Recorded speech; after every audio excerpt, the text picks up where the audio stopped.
was last Thursday.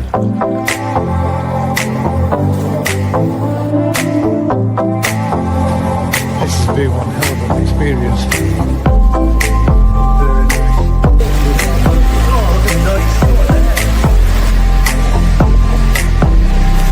Have a look at that.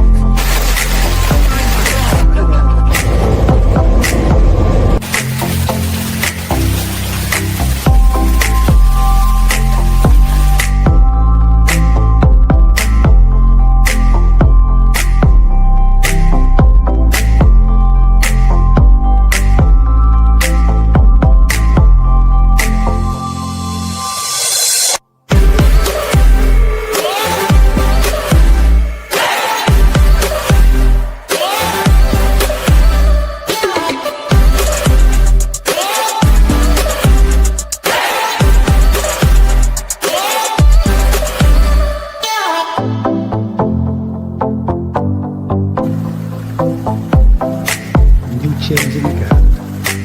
Made a little seat down there.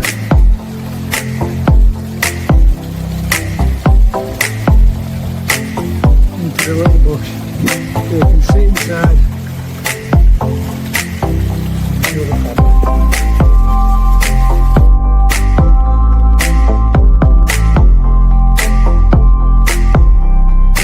There we go. That's first visit.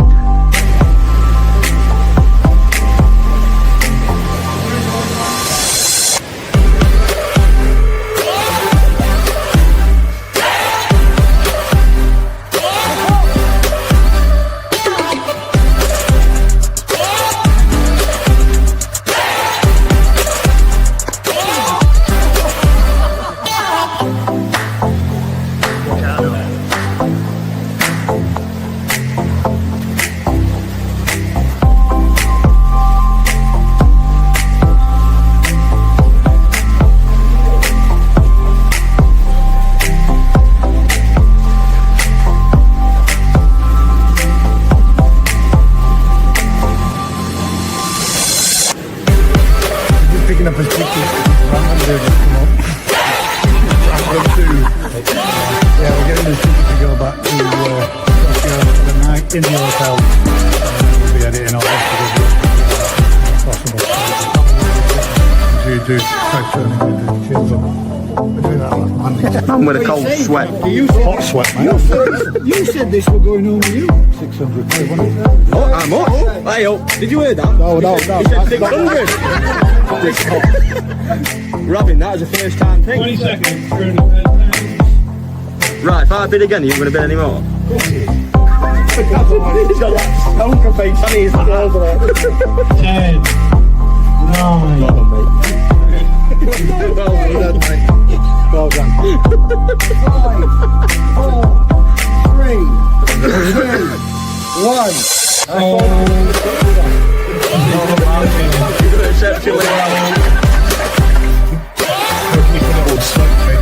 But then, do you not get? If you get a swipe, do you not? Does it not start to build up down? Sorry, I had to do it. You've eaten everything I've ever built on a slope, mate. I forgot everything.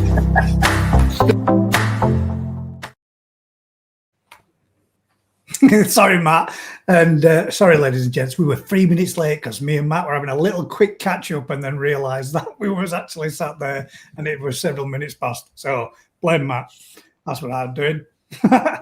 Yeah, welcome back, ladies and gents, to the first live of 2026. Happy New Year to you all. Prosperous New Year to everyone. Let's hope for a good one all round, and I hope you all had a wonderful Christmas. How's yours been, Matt? Have you enjoyed it? It's been good? The hound. Good. See, the deer in the background had a slight wardrobe change. I can't hear nothing. Just before we were live, Let me there just was some shout. red ribbons or something around those deer's antlers, and they've it's gone now. So he must have. It's a good job he didn't go live as he were up there with his arse on show, taking them down, isn't it? Oh, you can see me because I turned around and I could see the tinsel up on the top. Is that what it was? Tinsel. I thought I was Yeah. spotting a little bit of something. Marco says, Happy New Year, everyone, from Glasgow, Corey Carp. Hope you have a belter of a year. Mon the fish. Mon the fish, mate.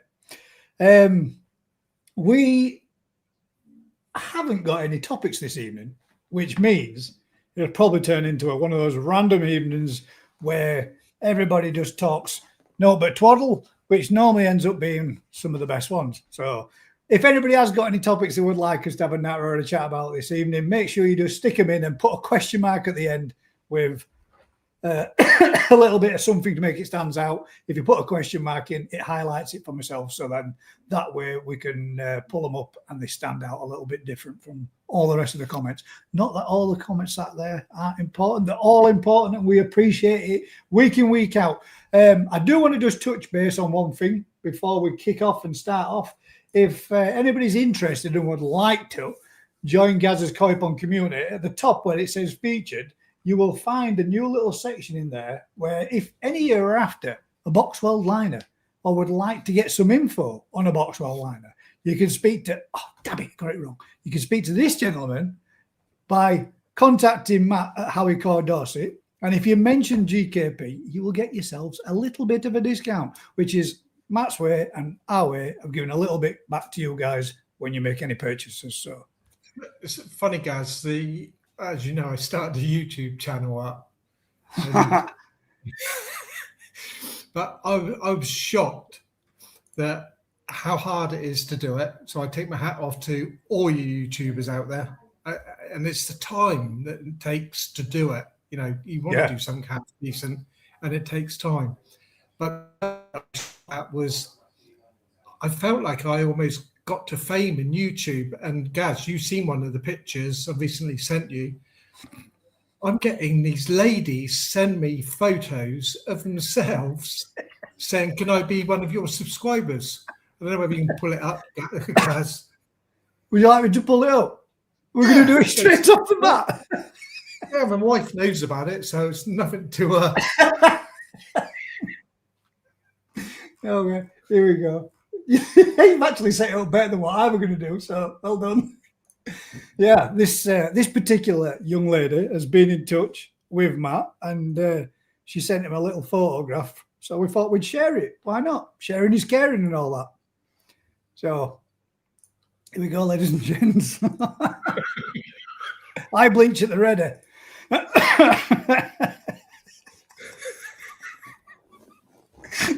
Oh, dear me. So there you go, ladies and gents. There's Craftina. And one of Matt's first subscribers. I sent him a personal thank you with a personal photograph. The funny thing is, Pam, my wife, went straight away, that's not Crafty's body, honestly. No, it can't be. Oh, dear. He's going to kill. I don't even know if he's actually going to join this evening, but if he doesn't and he sees that, he'll be well impressed. He's certainly seen the link that I've sent him. So hopefully, if he's driving home, he didn't just swerve all over the place and crash then because he's just seen his body on in a bikini online. Sorry, mate. I apologise. That did make me giggle that when you sent me that. Oh, dear me. But yeah.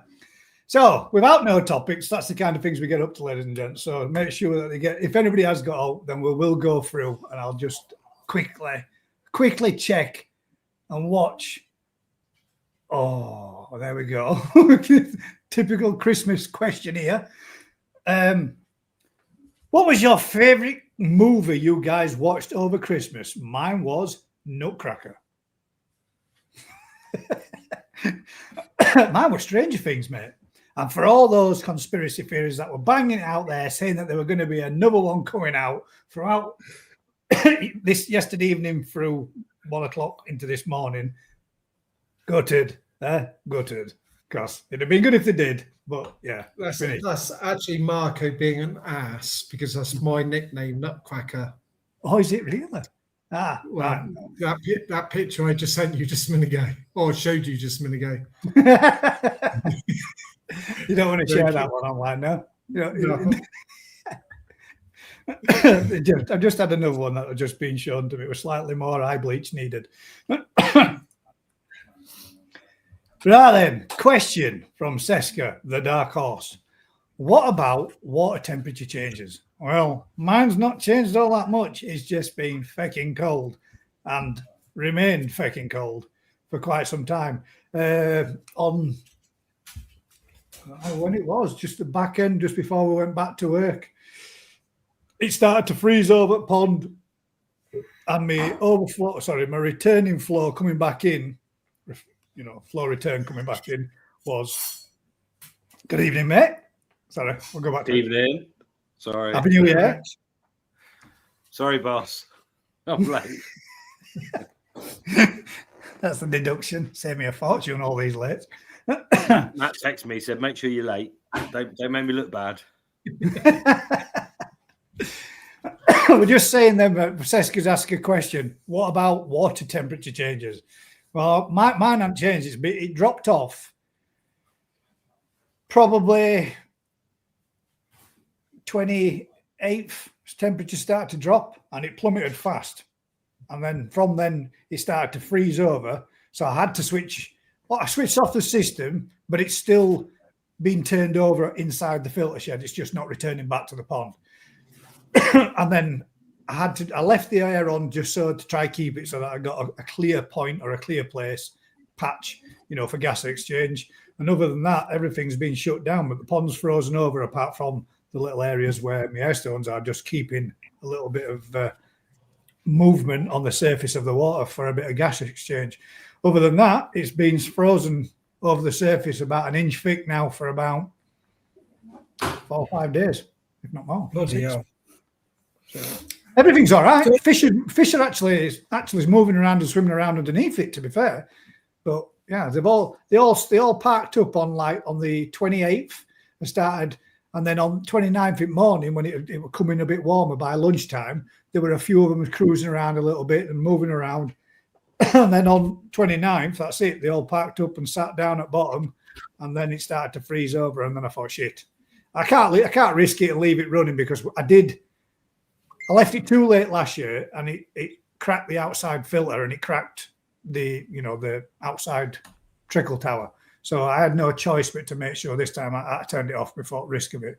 I don't want to end up with burst pipes. So I turned it off, drained all the systems on the outside and kept the water in the chambers on the inside, but just shut them off so that they're not returning. But yet there's still aeration to still keep, hopefully, if I can, keep some bacteria alive in there. So it's a lot warmer inside.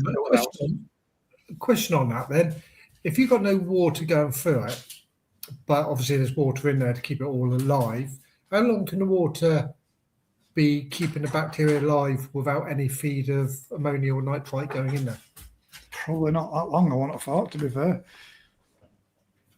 You think? Longer than I think, you say? Yeah. Bacteria is pretty amazing, isn't it? So if the food's not there, it'll go into sort of stasis. So that temperature, it would just sit and wait. So if as long as you don't kill it with chemicals or drying it out or UV or whatever. So that's why shower filters are so amazing, aren't they? So we can turn our shower filters off for weeks, and because they stay aerated and moist, they just sit there. Don't start that again. Sorry. Here we go. Right. You said it. As they stay aerated and humid, the bacteria will live. Good recovery. Okay. Literally, a long time. It's not an issue. Sweet. Well, that's good then. At least I've done the right thing. I've switched both my UVs off, drained down. It's definitely going to be staying humid in the one outside because it's that damn cold anyway. But the main filtration system on the inside is all. It's got aeration going through all 3 chambers, just dialed right down. So it's just like just turning the water over just to keep a little bit of movement in there. So hopefully, fingers crossed, when it all defrosts, come beginning of next week, when it's supposedly going to warm up again, it'll be able to just kick straight back in. And I'm not feeding anyway because it's too cold to feed. So they'll just be whatever comes through the system once I get it all kicked back up again. But in your scenario, it's not an issue, is it? Because even if, say, half the bacteria die, and as they die, they release nutrients for the other bacteria that are in your filter, kind of feed off themselves, and the detritus in there feeds them.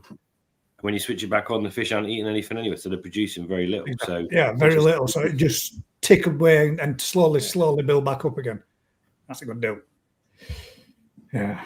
Well, I had a few people that sent me a couple of messages saying, why don't you cover it over? Why don't you cover the pond?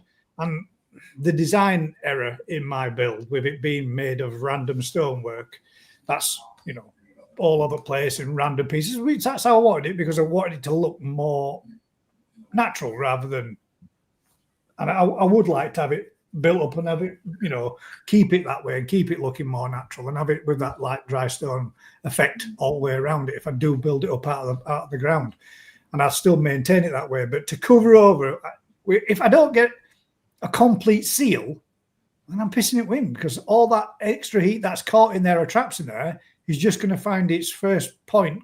Warm air is just going to escape out straight out of gap. So I may gain half a degree, but I'm going to lose it regardless. It's not worth the expense of the polycarb to do it. It's, for me, you would lose it. You would definitely lose it, guys. But then whether you would stop the wind chill factor hitting the pond. Yeah, exactly, mate. Yeah. Well, I'm technically now allowing nature to stop the wind chill factor by freezing that for you.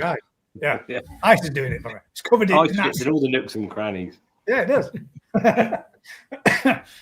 So, but yeah, I mean, what if the snow started? I can hear it.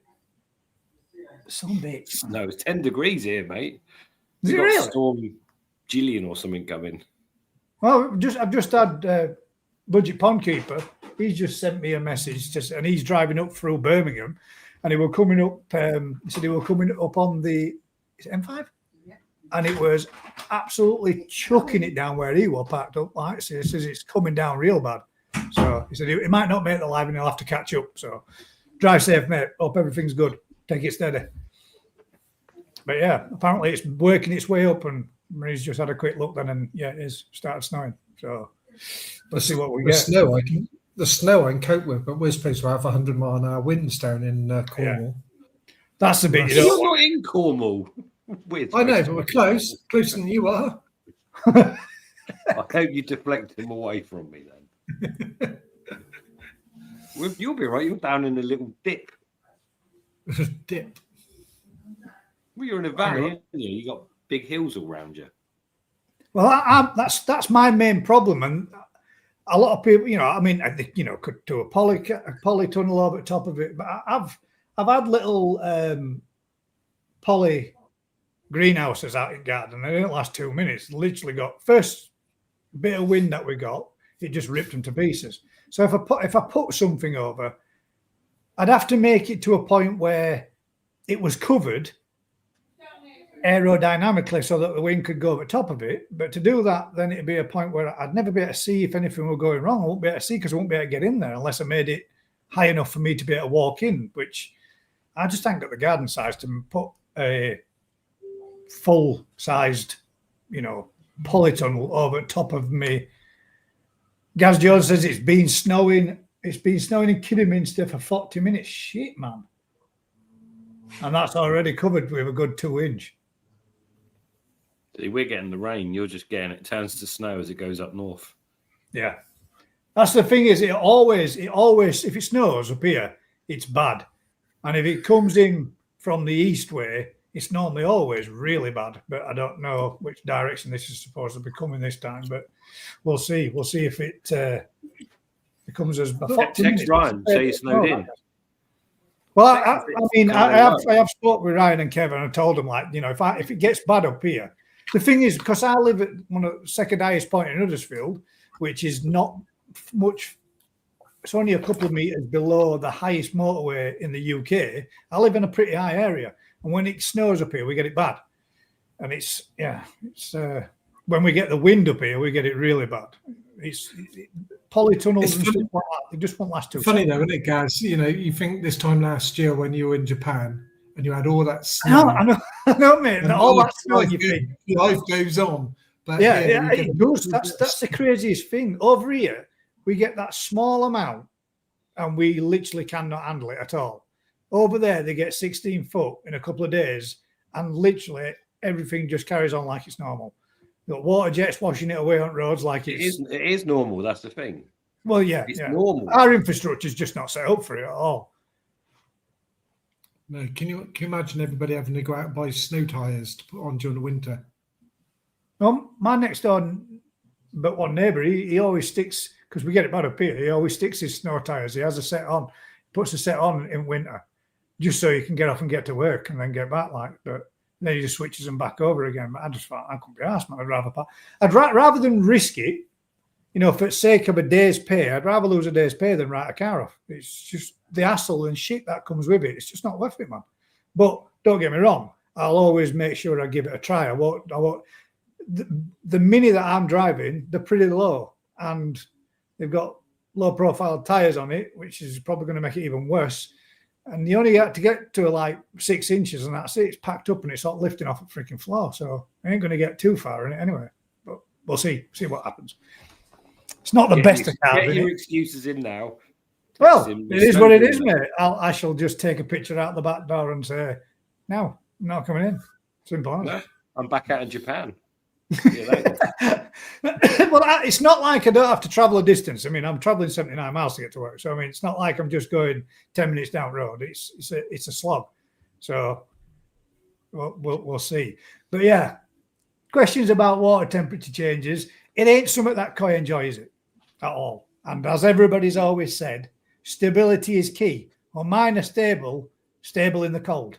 And I will maintain that stable coldness for them until such time as it warms up. So there you go. They've got stability for now. Freezing. It's one of those things. It's out of most people's hands, isn't it? Yeah. Well, I noticed when it said pond were down to 2.5 degrees. And I thought, fucking hell, that's cold, man. But fish were still moving around this year.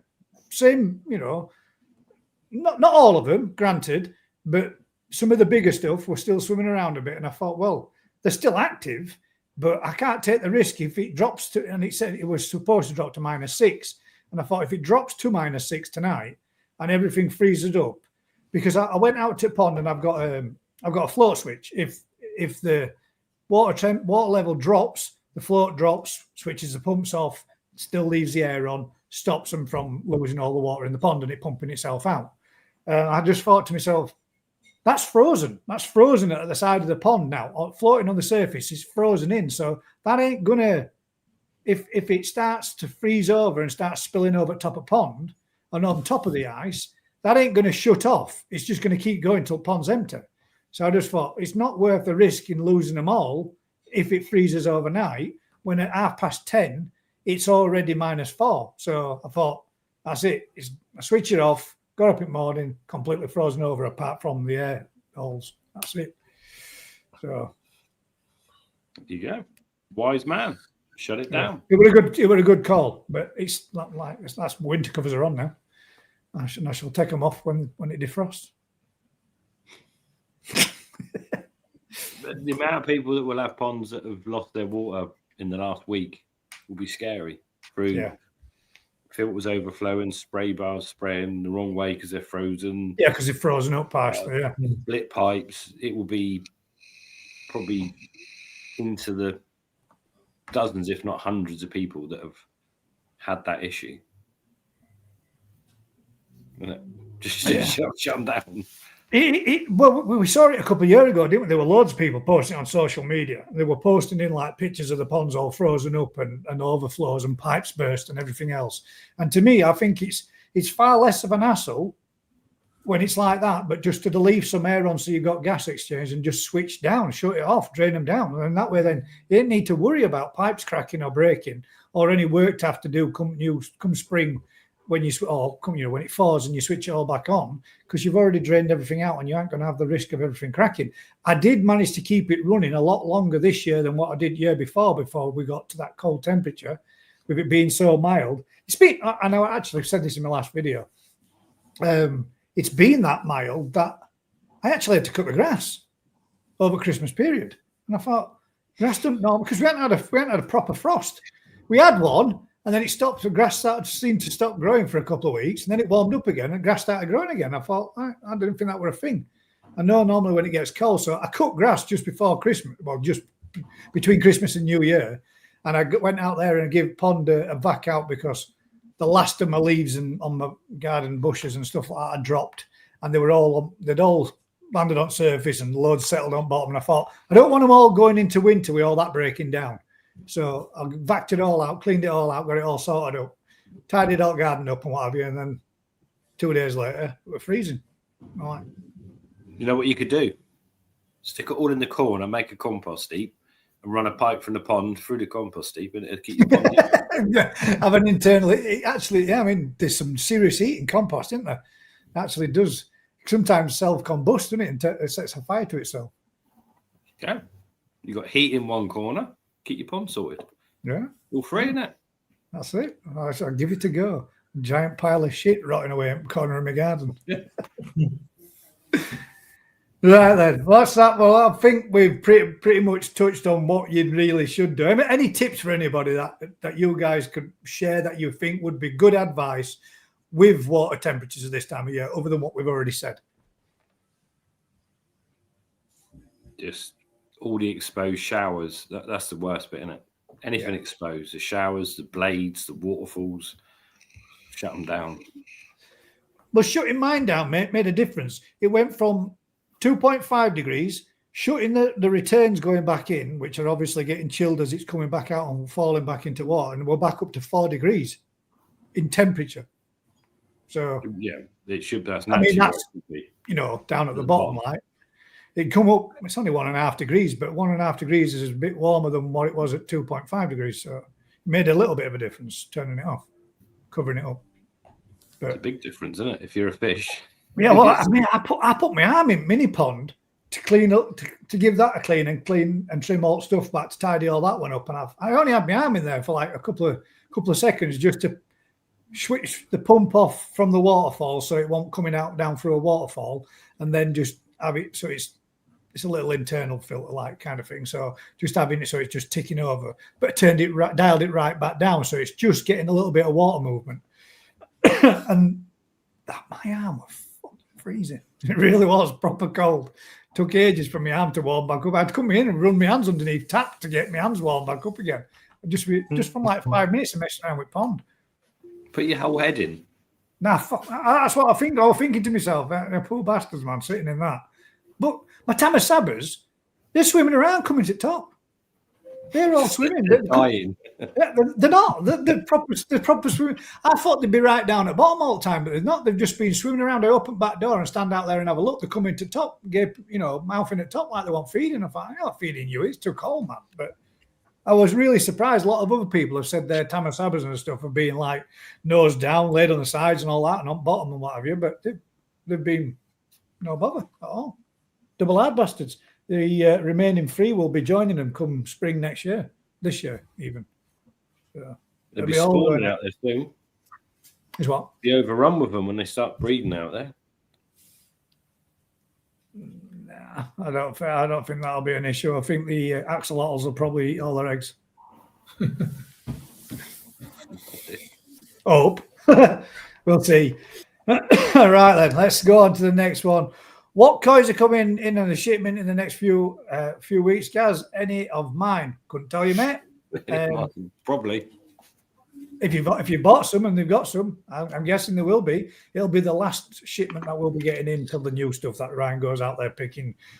And if yours are in there, mate, they'll be within that batch on 15th. See some pictures of them. Yeah, send me some pictures, mate, and I'll ask Ryan for you and find out. Spot them when they're coming out of the boxes. Yeah, that's it. How is everyone doing with the XC? Extra cold. Don't know what the XC is. What is the XC? You not watched it? It's a new program. No. No, just made that up. I don't know. Seska says there some people have been having trouble. Yeah, I believe. Yeah, I believe there has been some people having trouble. But yeah, that's what happens when you mix fish around in cold temperatures. How is everyone doing with the cold weather and the ponds? There we go. Well, I've just said how I've been doing with mine. Koi Mum says, myth busting on the amount to feed your koi. 1 minute, 5 minutes, body weight, percentages. Oh, they always reckon, don't they? Feed them more, don't never feed them more than what they can consume within a couple of minutes, don't they? So, I mean, however, I just throw it at them till they stop eating it. And then you come back and they eat it. That's just such a. You can't bust a myth, really, when there's so many variants. What's the best one? Little and often. Little and often, and at the end of the day, if you're feeding young fish that are growing fast, 8 times a day is banging. So almost hourly, what they'll eat in a few minutes every hour. God damn. But when you're talking about big fish, it's slightly different, isn't it? Yeah. And then if you go into different light regimes and whatever, you can feed them for 24 hours, every hour and a half, up to 5% body weight. It's, yeah. At the end of the day, if you've got really, it's nothing to do with the fish, is it? It's much more to do with water quality. Yeah, I was say the filter. If you don't mind your water, sorry. If you don't mind your water quality turning to shit with the more that you put in, because obviously the more you feed, the more waste they produce. The more waste they produce, the more fines you've got floating around in your water column, the better a filter system you need to remove it and get rid of it. I mean, it's not so much as long as your filter system could keep up with the conversion side of it, that's not too bad. But when you start putting a lot of feed in and feeding heavy, you get a lot of discoloration to your water as well, don't you? So you'd end up then having ponds that you can't even see fish. And again, it depends on the temperature, the genetics, everything. There's so many, but yeah, variables. Little and often, and just keep the water good. Koi should be young koi that are growing. A centimetre a week is just a kind of standard, comfortable amount they should be growing if you're growing them.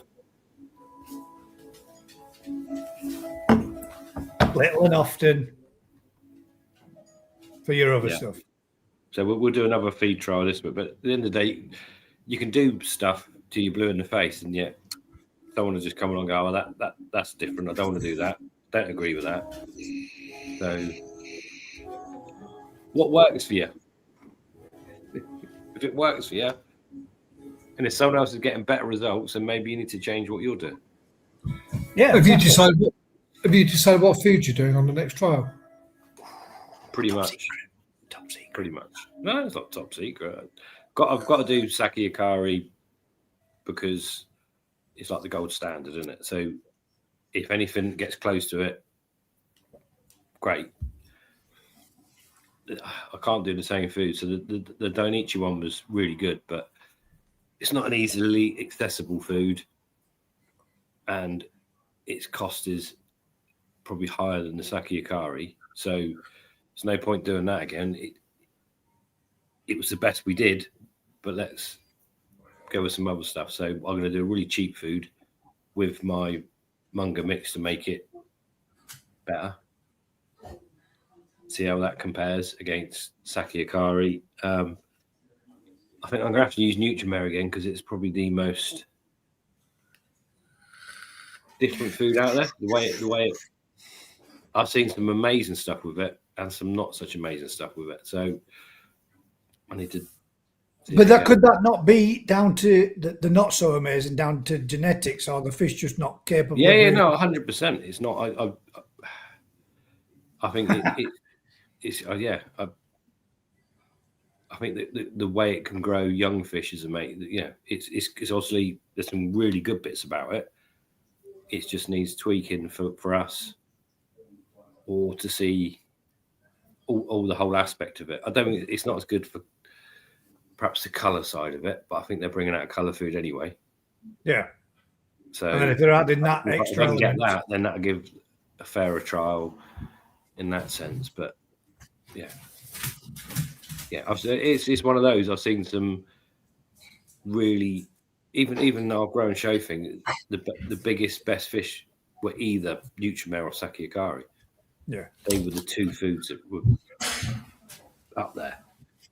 So Now, if you had to say, I mean, forget price, because just for the two out of, which would you say was the best out of the two? If they were both priced the same, which would you go for? well, I'm feeding Saki a curry. Yeah, it's not fair though, is it? Because No, they're not the same I price. know. I was just wondering. I'm not trying to make you pick or swing one way or the other. I was just wondering if both were priced the same, what you would go with and what you would pick. I think in a straight body growing competition, Nutrimare might well be the better food. No. If you're talking about a multicolored fish where you're trying to get all the different elements together, So and they've both then got it's different not aspects which are more appealing for whatever you were particularly doing. But yeah, the food conversion rate for the cost, yeah, it's one of those. It's a difficult one because I don't think they've nailed it yet, but I think they're on the right path. The thing is, That's so exactly what they're doing, Because that's what we want, isn't it? It's what we want. What we want is a food that can give it a kick up arse. Because let's face it, sake akara is a damn good food, but it's fucking expensive. And if there's a market, excuse me, if there's a market food, I got hiccups, man. If there's a market food that's out there cheaper that can give it a run for its money, then hopefully, well, that to me would say, if you want to carry on selling your product as it is and still keep in the market, if this product matches it at a tenth of the price, then you're going to lose your customer. A tenth of the price. Well, you know what I mean. It's certainly 30% cheaper, isn't it? It's about a third of the price. To someone buying it retail, it's about a third of the price. But it's not quite there yet. But fair play. I mean, at the end of the day, a year ago, there's a lot of negative comments about it. Some people loving it, some people hating it. I think it's got its place, but it's not as easy to use in the same way, but it's a different food. Yeah. the thing is, It's not designed to be used the same way.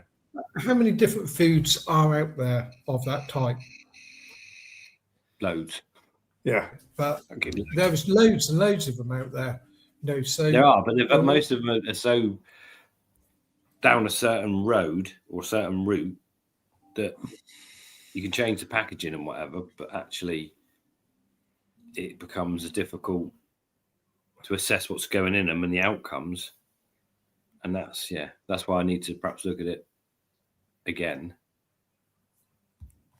Yeah, see where we are. So yeah, the other one, to be fair, the other one, the EA, the better EA food, I want to call it Premier Plus, but that sounds like a hotel. So that's Premier in. So yeah, I think that's very similar to the Takazumi food. I think it's coming. They're supplying them all. So again, it's a different food. It's one that's on the market, and yeah, we'll be using probably that. See where we head. But I've already changed what I was doing. I was going to do a full season one, but actually, feeding fish when it's cold is just a bit of a nonsense, isn't it? Yeah. So I think I'll restart it in April and do another intensive growing one with the 4 different diets. I want to use a Dajiwa again, but I end up just using the same foods. So that's the yellow bag stuff, isn't it? That's the Chinese one, because the ingredients in that are really good. But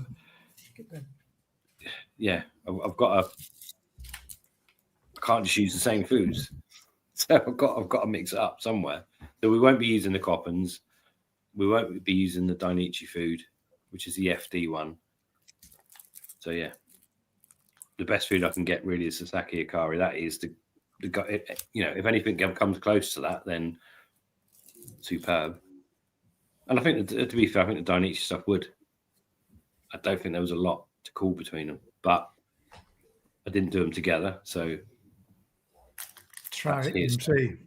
And it's not even a similar price; it's more expensive. So yeah, I'm not really helping anyone there. And what? Right, Susan's asked us a quick question there, which is something that is going to help her personally. What's the longest time koi can survive in shipping? My shipment of 3 Dainichi fish has been delayed by a day and was supposed to be delivered today. So they were supposed to be here today, and now they're going to arrive with it tomorrow. Honestly, again, if they're prepared right, temperatures are good, you could probably do 5 days. Really? Shipping. Because at the end of the day, if you think a box coming from Japan commercially has got 15 cm fish in a box. Yeah. That's traveling for 36 hours or more. If you're shipping 3 fish from a dealer that are prepared right, that are 20 centimeters, you literally, it's not a problem. But it all comes down to temperatures. Is Susan in the UK? No, States. She's in America. I was going to say, because if it's UK, they've got to be within 24 hours, whatever. Yeah, they can't fob you That's off. just that's a livestock thing, isn't it? But the reality is, could be anything though, couldn't it? Could be a broken down vehicle or what's been out there. It's had to go back to depot and then back out again following day. Things happen, don't they? Where the best laid plans can always go to tits up, even if it's. But in the UK, and I've had one where they've literally sent a parcel into London. It was supposed to be it was somewhere right up north, and they actually sent a taxi down to pick it up in London to drive it up north because they're in breach of their license that they've got to be delivered within 24 hours. Wow. Yeah. That's the standard. That's their protocol. So if you send them on a 12 before 12, they've got to be there guaranteed by 4. So they'll have to run them with a separate courier or whatever. But at the end of the day, if you're shipping fish about, if it's 3 70-centimeter fish in a box, I would be worrying. But if they're little fish and they're packed right, they're probably right for 4 or 5 days. Yeah, so hopefully being an extra 15 hours or so on what was expected for delivery might not be all that bad or not much to worry about, Susan. Like the sound of it, as long as they're packed well, plenty of oxygen bag. And we pack everything for 48 hours, so they've got to be there in 24. We pack for 48, just to alleviate to be sure. Issues. And to be fair, 72 hours is not for a lot of the time, unless it's hot. And then that's the problem. Yeah. Heat-wise, cooler days, cooler deliveries are better than being the opposite way, aren't they? Being hot. Yeah. Well, that's why the whole industry's back to front now, isn't it? So coarse fish and carp are all shipped from November to February. And and all Japanese koi are all shipped for some of them. Yeah, ornamental fish ship when it's hot. But that's more they stop the shipping when it's too hot, but in an ideal world, all the shipping from Japan to the northern hemisphere would happen through the winter. Tony's one then. Question: is there any disadvantage in swapping out bead media in an ultra bead UB60 for K1 micro? I know I could get replacement bead as their filter has lost quite a lot of beads over, I'm guessing, over the 18 years that I've run it. It's all to do with, again, I would think K1 micro or just normal K1 would be better than beads. Because the amount of, what they call it? Tracking. Surface area on them. Got better surface area. Tracking, yeah. I'd put that down too.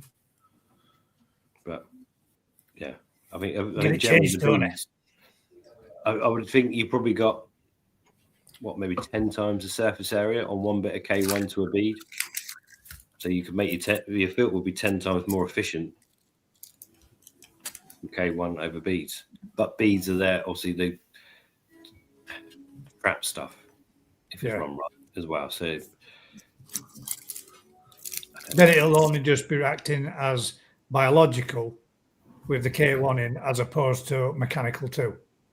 with the It'd still be beads. mechanical, and it would still trap plenty. Yeah, it'll trap some, but maybe less than what the beads did. Yeah.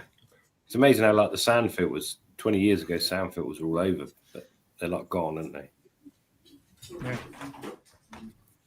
Don't see them anymore. They'll come back one day. Well, it seems Well, to they- be the case, doesn't it? Lots of stuff seems to do a full circle and come back round again, doesn't it? Yeah, I Let's remember have a look. See what we got for next. sand. They used to get like these towers where the sand was a certain, like a core sand. And it was a whole moving bed. So like your K1 moving, it was a sand filter moving. They were made until they went wrong. Simon's put in there. Hi guys, have you got an overflow in your pond? I'm having problems with the rain we're having. I have to drain the pond so it doesn't overfill. You see, mate, my garden is sloping towards my neighbours that way, which is going to look wrong to you. Well, yeah, that's right. Yeah, that way. Everybody's gardens tiers down, and I did bring mine up and raised it up a little bit because I had one point in one area that was slightly lower than the rest of the pond, and the pond always used to naturally just overflow there.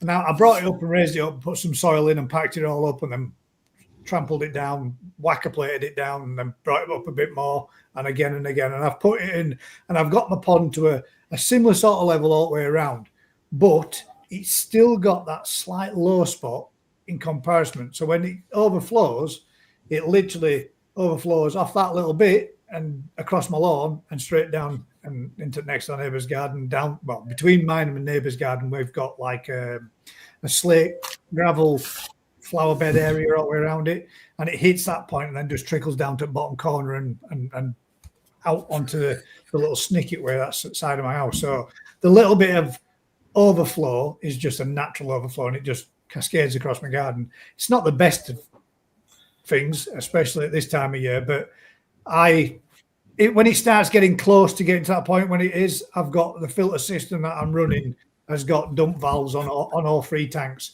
So what I do is just go into the filter shed and it just drop off all three filter bays, and that takes out 900 litres, and that normally just pulls it down to the level that I normally keep it at. So yeah, I just normally just drop it out. So, with the amount of rain that we get, mate, as well, I do have to do that quite regular coming up for the winter period. And then again, obviously, I have to keep an eye on my KH and my pH because the rainwater that comes in fluctuates that too. So I've got to keep a regular check on it. Just put a tunnel over it. Stops all that. Mate, I'd like to put a tunnel over the whole garden. It's lovely in summer when you're sat in one of them. It's gorgeous. Big orange, whatever they're called. Like the conservatories that are all glass. Yeah. I don't Maybe know I'll why make that this year's project. Not. I'm done with projects at the moment. I've had my fair share of literally building stuff and house You've got a conversions. brand new kitchen. Let's go and have a look. Brand at new kitchen, brand new. Where's the new kitchen? Let's have a look. Can't you take us? Like? I shall take it. My God, have you? I never thought I'd shown you. Oh, No. that didn't work, did it? Hang about. Let's go on to that. Where's Nala, Matt? Has she been kicked out now? Not favourite. Yeah.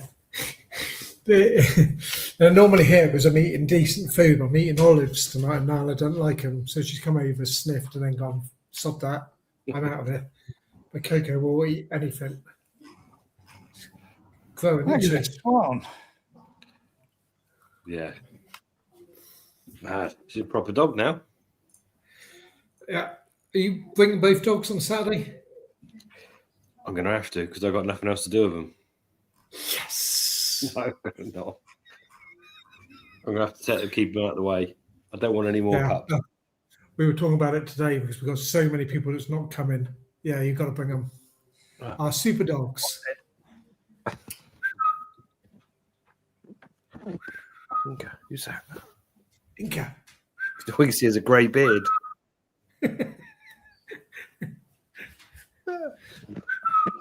He says he can do it, but I can't. I don't think. We're just looking at dogs. Yeah, looking at puppies.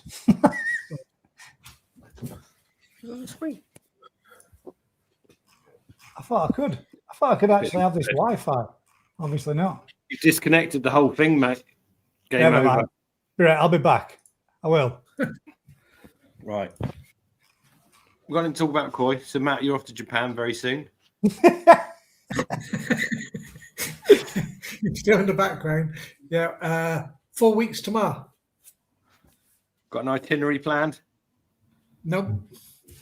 Just going And free. believe it or not, I only actually managed to sort the tickets out today. After your name mess up.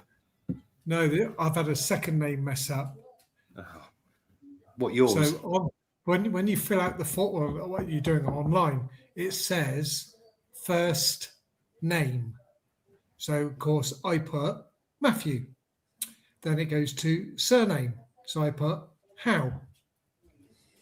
There we go. I got it to work. Problem is, they're saying that the first name should be, in my case, Matthew Daniel. Well, it should be. It's your names. It's my name's correct, but it doesn't say that. It says first name. So I put in Matthew. Anyway, ChatGPT said this is a common issue. This happens all the time. Don't worry about it. Wait until you get to the check-in and ask the lady nicely if she can change it for you.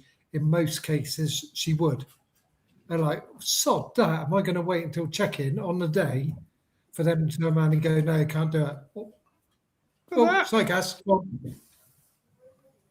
Looks like a professional's done it. Let's see the flooring. That never took you all those weeks. Look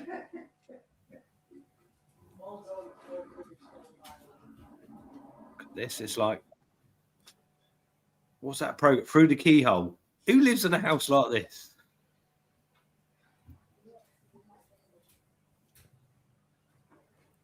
Nicely done. Yeah, that flooring's a pain in the ass, mate. Not something I want to challenge or do again, that is for sure. It's just because it was so awkward going underneath. Hang about, bear with me 1 second, folks, while I get this plugged back in. It's getting it underneath all the little legs of the units and stuff and putting everything back where it needed to be, which was a complete pain in the ass, man. But other than that, that was the hardest bit, the flooring. What I don't get, mate, right? No. We had the same done, and the guy was like, "It's a nightmare." I was like, "Well, why don't you just do the whole floor?" And then That's what I should have done, mate. That's what I should have done. I should have done the flooring first before I put the kitchen in. But I was worried. I didn't want to damage it because obviously you're back and forth in and out a lot. I didn't want to damage the flooring and scratch it up or out. But it's real quite tough stuff. So I probably could have got away with doing the whole floor first and then fit the kitchen in over the top. And then I wouldn't have had much to worry about. But yeah. I couldn't get my head around it because ours has got like a walk-in pantry corner thing. And I'm like, but now you have to like build it in it. I was like, why just do the whole thing and then just build it on top? And then build it all on top. Yeah, the thing is, though, if you ever want to take up or remove or change your flooring, you can't get it back out, can you? You've got to trim everything then to get it all out around everything, which is, again, you have another kitchen fitted. So I don't want to be doing that again either. Ain't over top of it. That's the different, guys. See, when we have flooring down, I said, right, you can have your flooring, but it's flooring for life. Yeah, Right, that's it. changing- Forever. It's forever flooring. Saying that though, it's tough stuff, man. But it's got some bonuses to it. It's the LVT flooring it's called, but you can score it with a blade in any shape or pattern, and it just bend it, and it cracks and follows the pattern perfect. It's really good. Or if you want to go around a pipe, I know this has got no to do with koi, guys, but you know, if you want to go around a pipe, you can make two little V's and then do a little circle, pop out the little circle. So you've got your pipe area, you know, just drill that through, score it, slightly, just bend it gently, and then on the underside, put a little score on the underside, only partial, and you can make two little flaps. So it bends up, you can slide it around your pipe, then click it back around it. And then you only have one little line.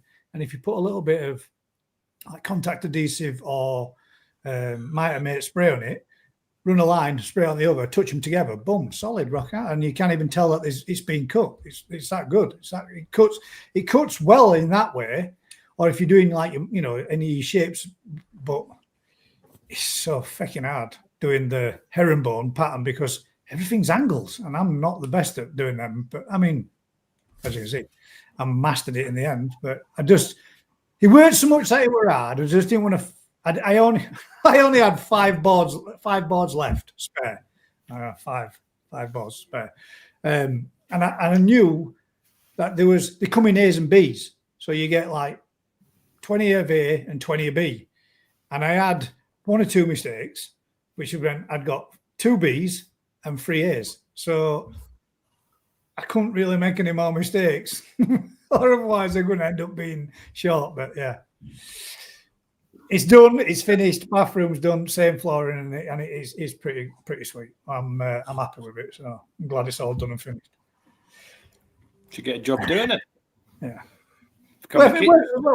It's worthwhile doing because now kitchen looks mint and it's nice, neat, and tidy, and everything's done and finished, and it all looks sweet. But my wife said it's not good having a brand new kitchen because every time you finish using it, you've got to polish and clean it and make everything, keeping it like nice and neat. But right.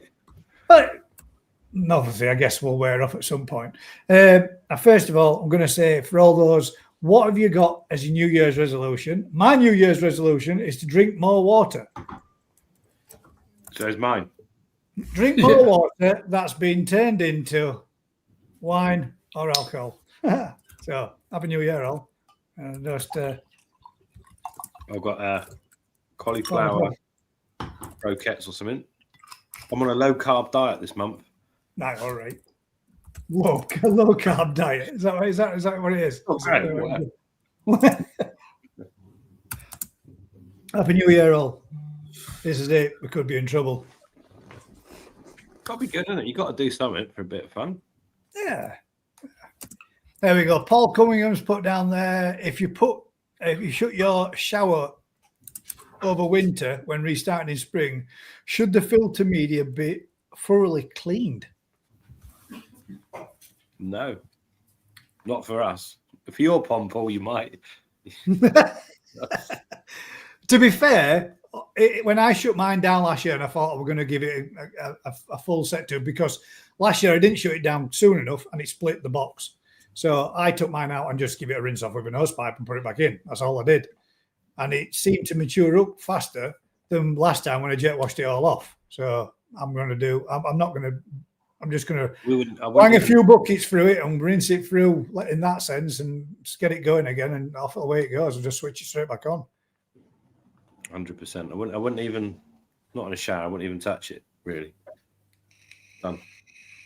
Put it back on when you're ready, and yeah, you'll have a drum to take out any particles that come out, and it'll soon mature up. Yeah. Yeah.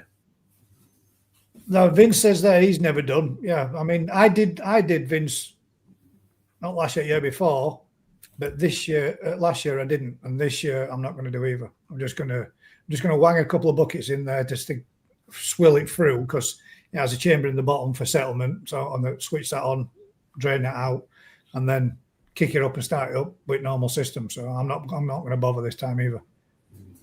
The worst ones by like a multi-chamber filter that stays full of water that you switch off, that becomes like a stinking dead zone of sulfur. Yeah. And then when you put that back on, you don't want to be putting that back in your pond. No, that's what I mean. I drained my, when I've done it, that's what I mean. I drained it all down, so it's all empty. There's nothing in it. So even the little leaf catcher, it holds water in there.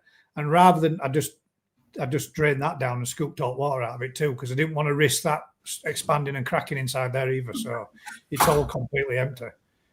Other than the chambers. To be honest, personally, if I had a proper 4-tier backy shower that I was switching off when it was cold, when you have a mild spell, just switch it back on for a bit. Just run it for a few days when you're having a mild spell and turn it off again, and it will be just rocking. It will be no bother at all. Did you see that? Yeah. I didn't read it. That's a little and often comment that I just got there. Cheers, Mark. I was thinking earlier on, if you're not feeding at all, guys, your stockpile must be building up. Oh, it is, mate. I'm going to have to get another tub to put it all in. Tub? Yeah, You're on free dustbin falls. I've got. I saw your advert on Facebook. Free Saki Akari. I'll get a shot of it. Actually, to be fair, it's going down pretty quick. I am gonna have to get some more come spring. It won't last as long as it did last year, especially having the the feeder back on. If we get some good temperatures again, because they were on six feeds a day this summer. I mean, they did all right with it, so I'm hoping to do the same. But yeah, I get it for free anyway, don't I? So yeah. Anything on the hit list for this year, Gaz? Anything on the hit list for this year? Variety. I want a Gromo, mate. I do want a Gromo. That's some banging ones. What you on about? He has, mate. Yeah, but most of them are sold. Most of them are sold, though, aren't they? Most of them are clients. But yeah, I would like a Gromo, and I will say one thing. Kev dropped it in our group, a little video. I did want to get myself another Goshki Sanke, but there are no more. We will be breeding no more of them, so that's the chance gone. There's a market for you there, Rick. Goshki Sankes. Apparently, the yield from her is shit though. So he's had enough of. Sanke's are bad enough, so yeah, I'm not going to make it worse. Yeah, no. Another one. I mean, I could go with a mango Karashigoi because we've got a fair few of them. I wouldn't mind one of them and all. I just like the different. I like different colours in single colours. That's what I'd like to see a bit more of. But yeah, I have got one or two that I think they've had the day now, man. There's one or two that do need to kind of be moved on in a sense.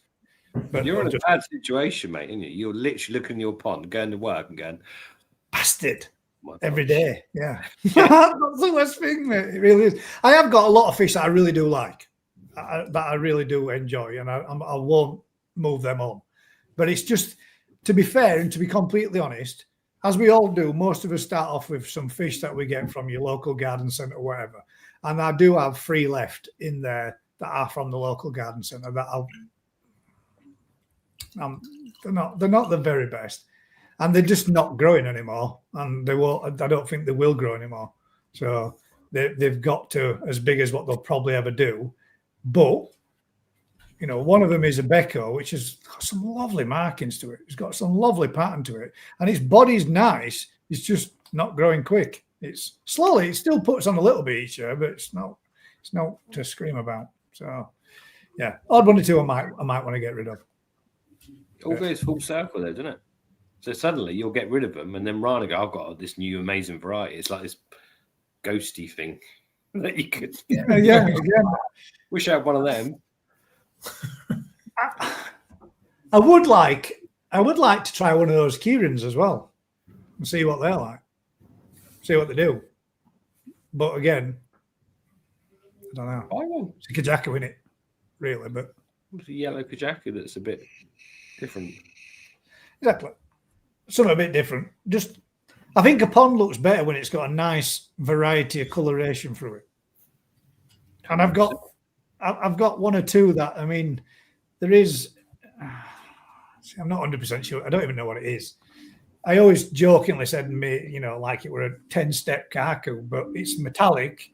It's got Ginrin, but I think it might actually be a metallic Ginrin Garomo, but because it's got like. You're not selling it. No, I'm not selling it, man. No, it's not, because it's got one or two patches where Sumi seems to be coming up in the Bennett, but it don't look black. It looks more purpley colour. So I don't know whether it is. I don't know. I'm not 100% sure what it is, but is that's our first koi appreciation then, shouldn't it? Any fish you don't know what it is in your pond. Yeah, that's a good idea. Yeah. So the first koi appreciation that we do will be any fish you can't ID. But that obviously won't be for a while anyway, until we start getting some slightly warmer temperatures. I don't want anybody going out there and netting up the fish going, what the hell is this? Because you run the risk of damaging pecks and stuff like that when temperature are as cold as if when you start netting your fish. So let's wait till we get some better weather and some warmer temperatures. Now then, let's see what else. See if I've because these comments going in galore. Question. Hello. What's your views on JPD pellets? Okay. Well, I used it and I was happy with the results. JDP are one of the biggest brands in Japan. They're massive. They do. So why won't you trial it then, Rick? Because it's already because it's a readily available pellet that's out there. A lot of people are using it. Because you can only get one. Well, I'll say that. So you can only get a lot of them through one supplier. So you can only get that through SKS, and they've got so many options. With it's a good food, but it's not as good as it was. That's my issue with it. That's the problem. So, no, but it might not be as good. But then what the boss is about? Yeah, you have to stop talking about free. Well, yeah, it's his boss. I think that one's Kev. The big boss, rather opposed to the little boss.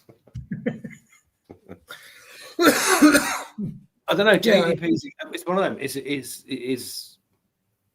They do some good diets, and again, they got lots of diets aimed for different stuff, haven't they? So, the Medicart was the best diet in my opinion they did, but it's nowhere near what it was. Why do you reckon they changed it then? Because of pricing, or the raw materials pricing side? Ingredients, isn't it? Why does anyone change anything? They're a business; they want to make money, and they don't really advertise in this country. That's weird, isn't it? I don't know why. Yeah, not many people see. It's not a big food in this country, is it? SKS don't push it, do they? It's not advertised. No, they advertise more the pro-line food. Yeah, I don't know. Ask them. If I had 10 ponds, I'd trial all the 10 most bought foods in the country or whatever. Just move them on to me, Dad. That's what I'll do, Susan. You're right.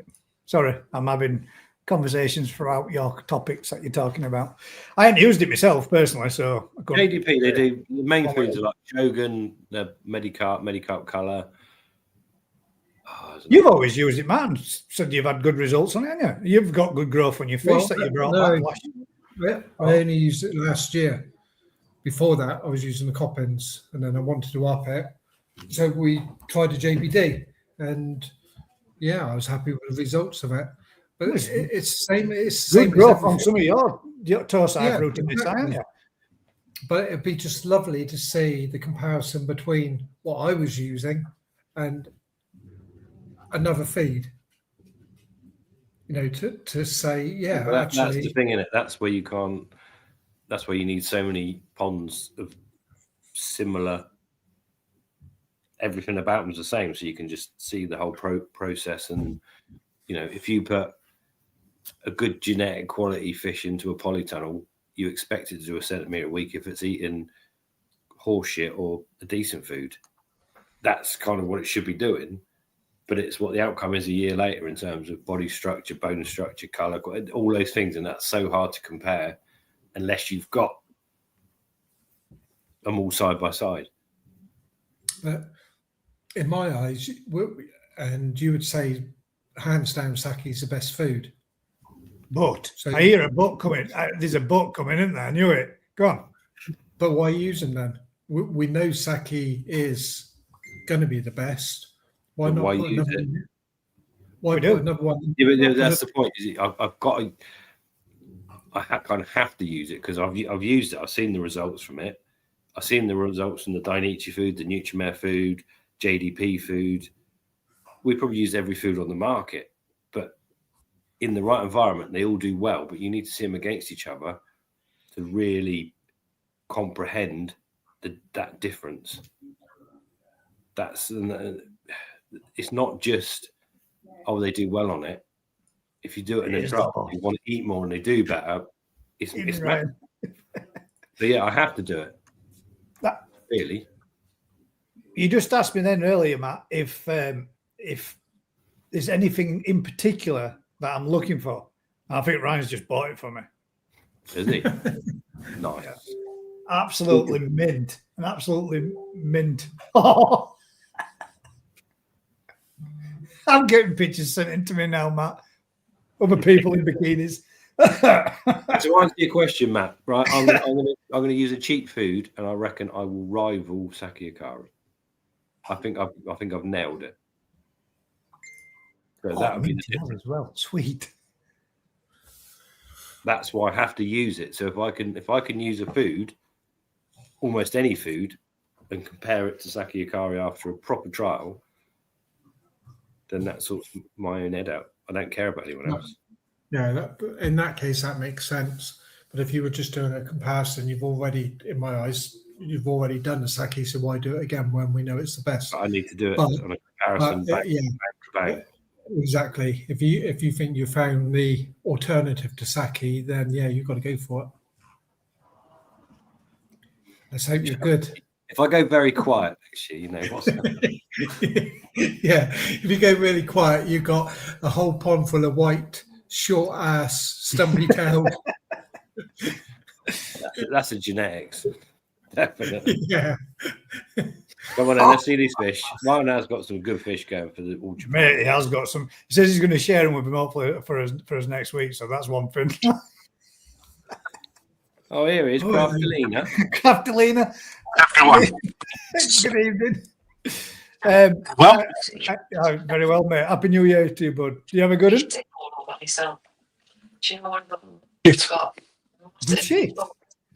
yeah, just don't like it. Like Oh, I was poorly after Christmas. Yeah, I was poorly after Christmas, but yeah, it's right, mate. All my kids are grown up now, so Yes, I couldn't be asked with visit people and shit, mate. So I just You old couldn't be asked with visiting.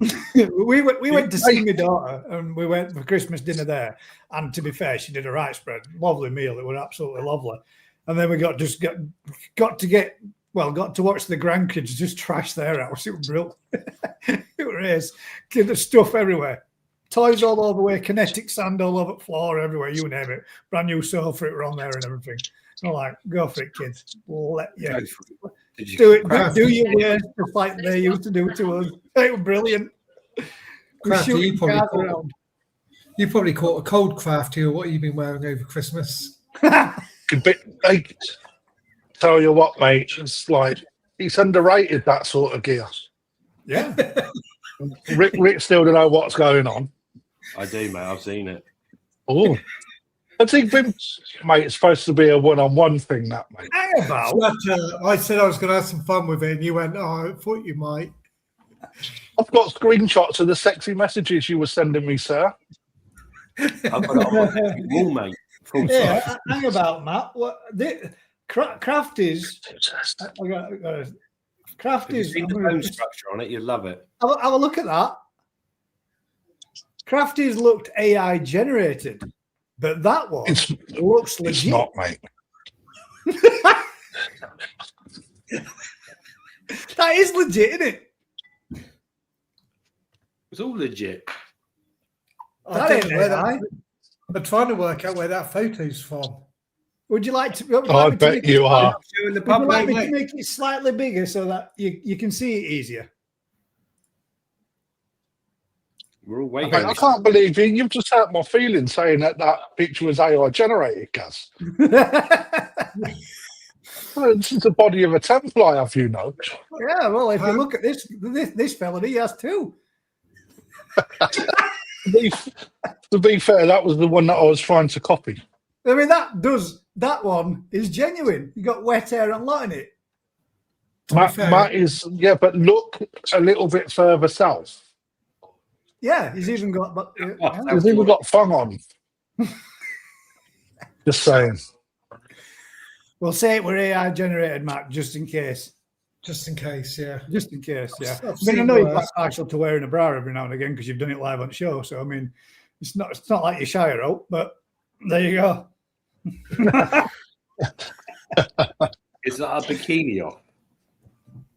Someone's had worse, apparently. Yeah. Marco's probably just said that, has he? Apparently, Colin, Rick, you've got some nice Colin round. Holland said you've got a cracking rack on you. Feel Ain't blessed. bad. Colin's just said he's on a diet now since what I said about him looking 6 months pregnant. Sorry, Col. The Kai Mum says 5 garden centres, 5 dealers at the Mo. I don't know if I could get rid of any of my original bargain buckets. I mean, I probably wouldn't have done, and I probably wouldn't have wanted to do, and I probably wouldn't have wanted to improve the quality of the fish that I have had I not started working for one of the best koi companies in UK that's got absolutely shitloads of mint fish. So everywhere I look, I'm like, my God, my cargo looks crap compared to that, or my whatever looks like that compared to that. But, you know, there are some of them in there. There's only 2 or 3 that I would like to replace with more quality pieces. And Kick them I'm all quite- out again. The thing is, with the quality of fish, with the quality of the fish that are in your pond, there's some people out there that want to have the best koi, not for show potential, but they want to just. It's like any hobby; they want to step up in the quality of the product they've got. I really would like. Go and spill the beans on the AJKS. No, I can't. Well, I can if you share them. I can only, but not if no. I dare you. I'm not saying nothing. I'll wait till you share the details, and then we will do it officially. In case you're wondering who I'm talking to my boss, who's just sent me a message. I don't know if that I dare you means I should do, or you're in for it if you do. So I'm not doing. I don't know what dare we're- means- Do it. If someone dares you, Do you've it. got to I might not need to go in tomorrow morning if I did. So no, I'm not. But I do know that one particular fish that it was looking at, and we were showing us. We're either yesterday or today. I'm sure it might have been today, but he has managed to get it and purchase it, which is it's mint, stunning fish. Again, but my God, there is some stunning fish throughout everything that they've got to enter into the Old Japan Koi Show this year. There is some beautiful stuff. But we'll wait till there's pictures to go with it, and then we can show you them all at a later date. How about that?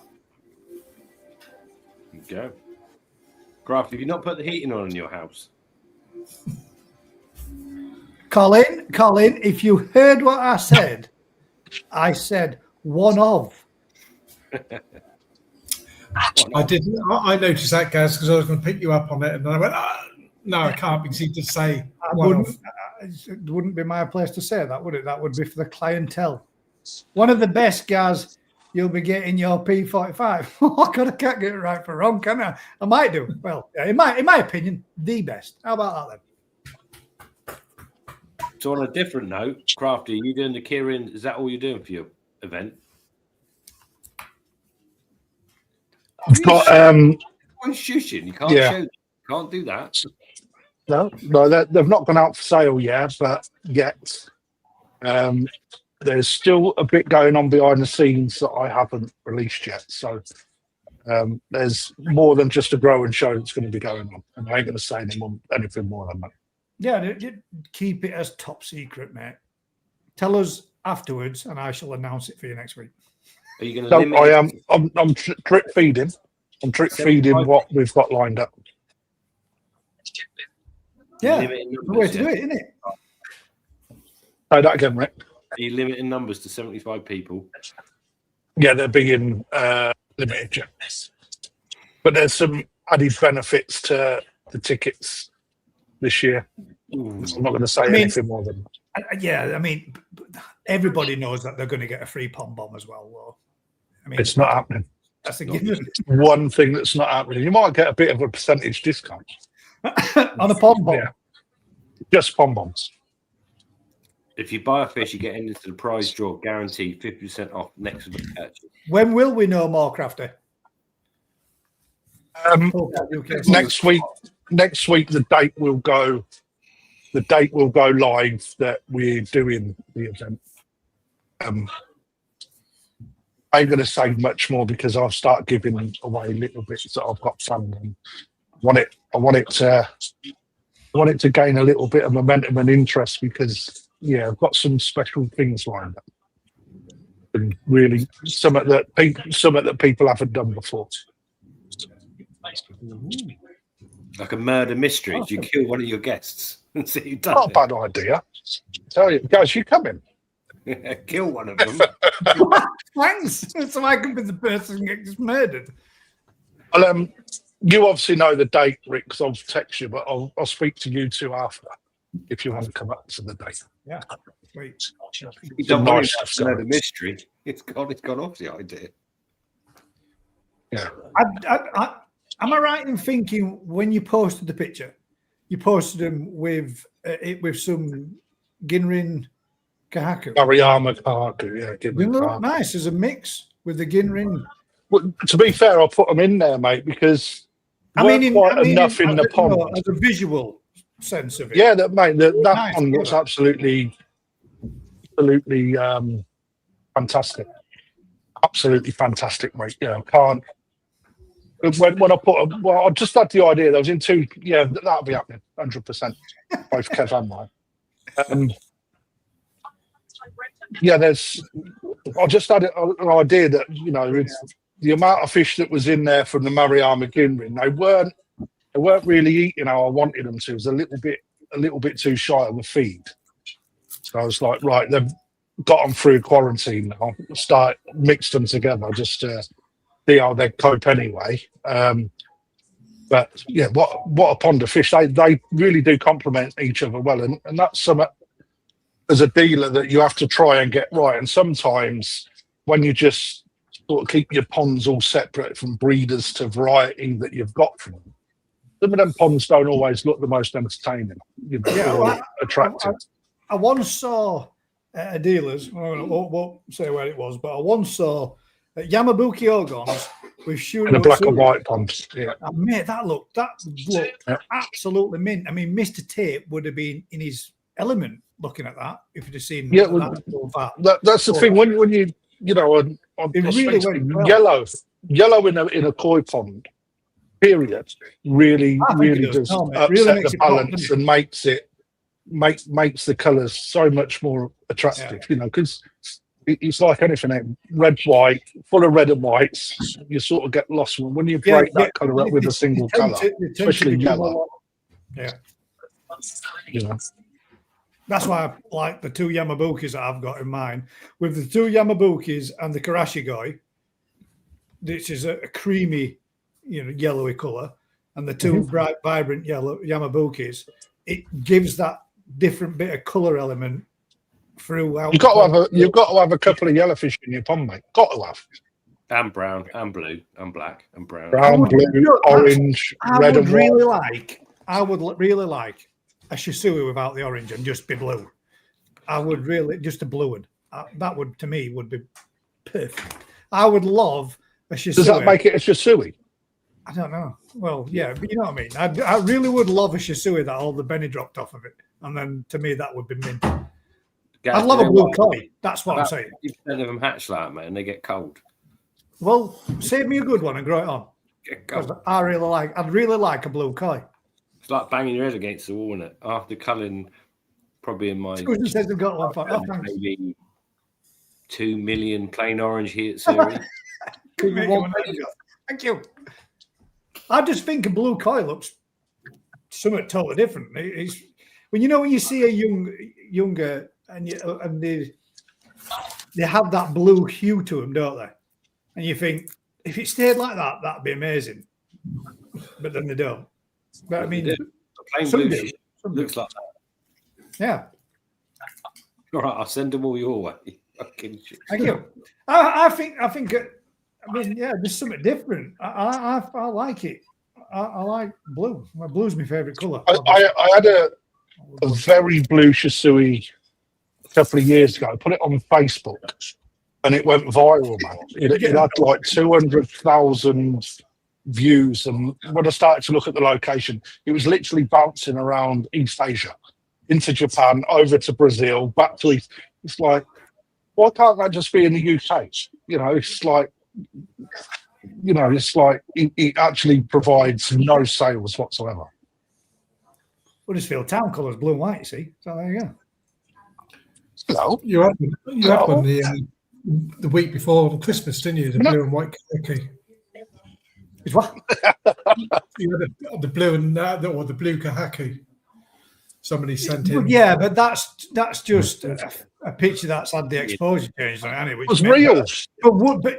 But would it be mint if it was? I would definitely have I would do a species pond if you could get a blue and white carcass. That would just, everything else would go, and I'd just fill it with them. A couple of yellow ones wanged in there too, just to give it a little bit of offset.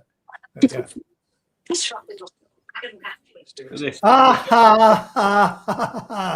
No, it's just one fish has dropped Benny. All the rest of my fish haven't dropped Benny, but I'll give you them for the new year. Thanks, Susan, for reminding me of that. I actually saw it over there when I was doing all cleaning and vacuum pond down. Oh, man, that thing looks shit now. It looks proper shit. It's hardly got any Benny left on it at all now. What's that? Alan Tate says, don't give Vince any ideas. Bad enough with a snow tiger. Dude, that's... You mean, Rick, there you go. You got to create a blue and white kahaku. A snow Could it tiger be done? it would be camouflaged. It would be just plain white, wouldn't it? Be just, well, I mean, yeah, there's plenty of fish that turn into them, isn't there? Short emojis all day long. There's some things you just don't want to do. Chariot series, something that just don't do.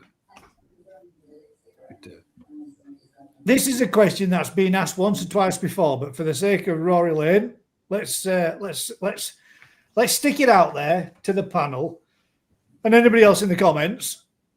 Oh, great. So you're going to get convicted of like this is not going to help anyone. When introducing a new fish, is it good practice to do a PP dip before adding them? No. No. There you go. Shut because he's been doing it for years. I had, yes, but I wouldn't do now. But it's the thing is, what you've got to remember with this, all right, it's you buy from a reputable dealer. That reputable dealer should not release that fish knowing that there's an issue that can be introduced into your pond. Right, so let's say, for instance, you travel 2 hours to get to me. We bag a fish up, all right, you keep it in a box, go and have a game of golf, go and eat something in the cafe. An hour later, you pick the fish up, right, put it in the back of your car. On the way home, you get caught in a bit of traffic. That 2 hour journey turns into a 4 hour journey.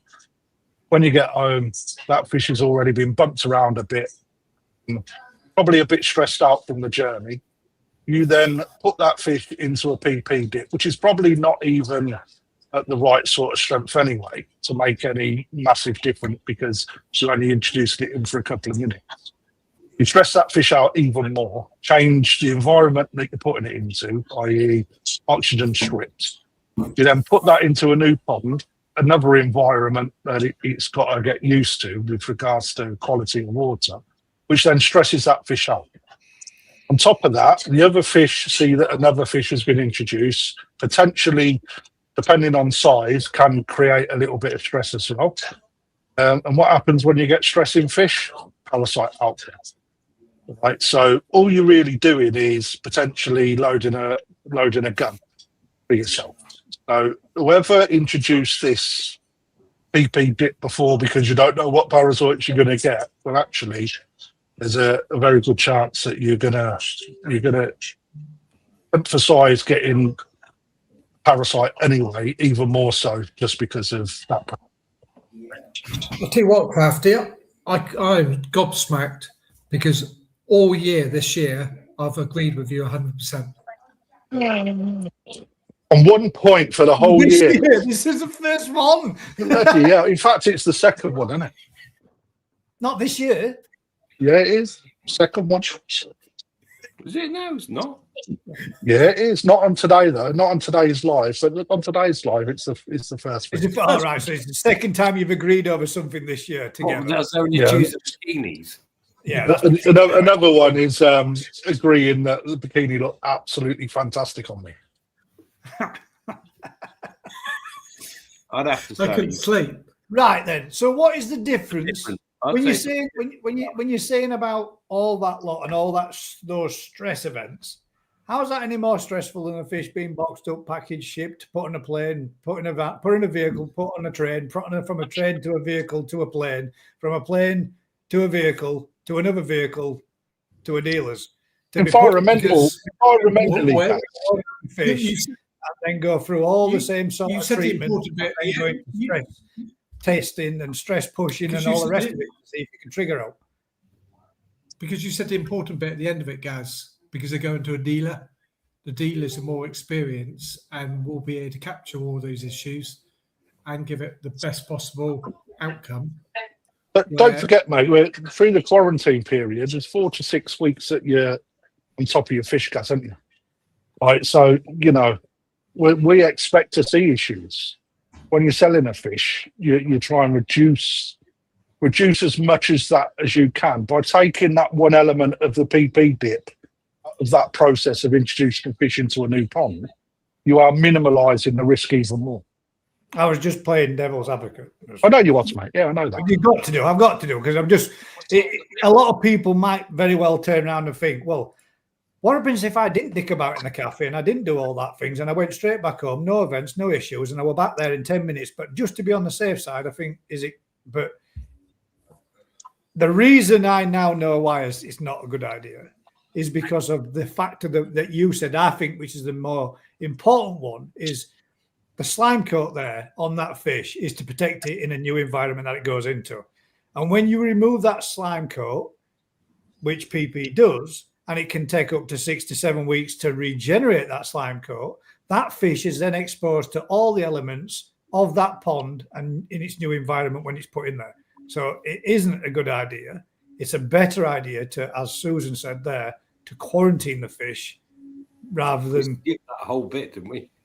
Just- Well, we didn't. I was But ultimately, you've got to remember that a lot of these people, like, so Haven't if got you the go out and buy the NT Labs permanganate solution, right? That's as good as Ribena. It's so watered down that actually it don't do shit.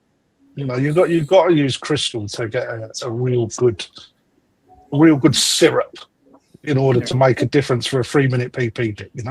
I mean, Mr. Hadfield does, as Colin's just put in there. Mr. Yeah, Hadfield he does does. every fish he gets. I mean, it used to be something that I do every time, but now you see, I know what I'm getting them and where I'm getting them from. I trust the process of the people that I'm getting them from. I think a lot of people did it more so, didn't they, when there was all this big bad bacteria going around? About bacterial issues, yeah. Thinking it was going to make a difference and that it would actually kill off any bacteria should they put them in or move them in. When it wouldn't do anyway, would it? It's just everybody would trust. I think a majority of people that did it, and at the time when I was doing it, it was a fear factor of getting something in my pond. But where it comes from is if you haven't got a quarantine set up and you're going to put a fish from any dealer into your pond, it's another potential break in a issue. But in reality, it's not, is it? It's like saying how many people, right, actually break their pond 100%, not the fish in the pond, right? Inspect all of their fish before going out and buying a new fish. Because actually, even putting a fish in that creates a stress event for the pond may create that outbreak on parasites that are already on your fish, right? But if people haven't actually checked them and you've got fluke anyway, right, when you put a new fish in 2 days later, that fluke is even more prevalent. It's already there, but then the dealer gets the issue that, oh, you give us fluke. And it's a load of old bollocks, mate. So last time I added fish to my pond, Crafty, that's exactly what I did. I checked my stock and my stock had fluke. And I thought, there ain't no point putting all my fish through a treatment when I'm going to be adding new fish. I'll scrape the new fish when they come in, and if they're clean, then they'll go in there, they'll go in the pond, they'll have a couple of days to settle, and then they'll all get a treatment together. And I think, personally, that's the better way of doing it rather than the other way around.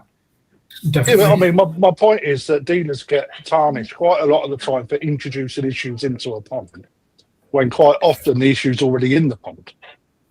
I had it a couple of years ago when a customer of mine bought some fish. They went downhill, went down and seen them, and he was like, well, it's something you've introduced.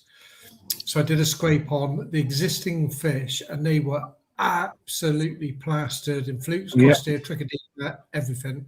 Pulled out my fish, and yet Every time, doesn't it?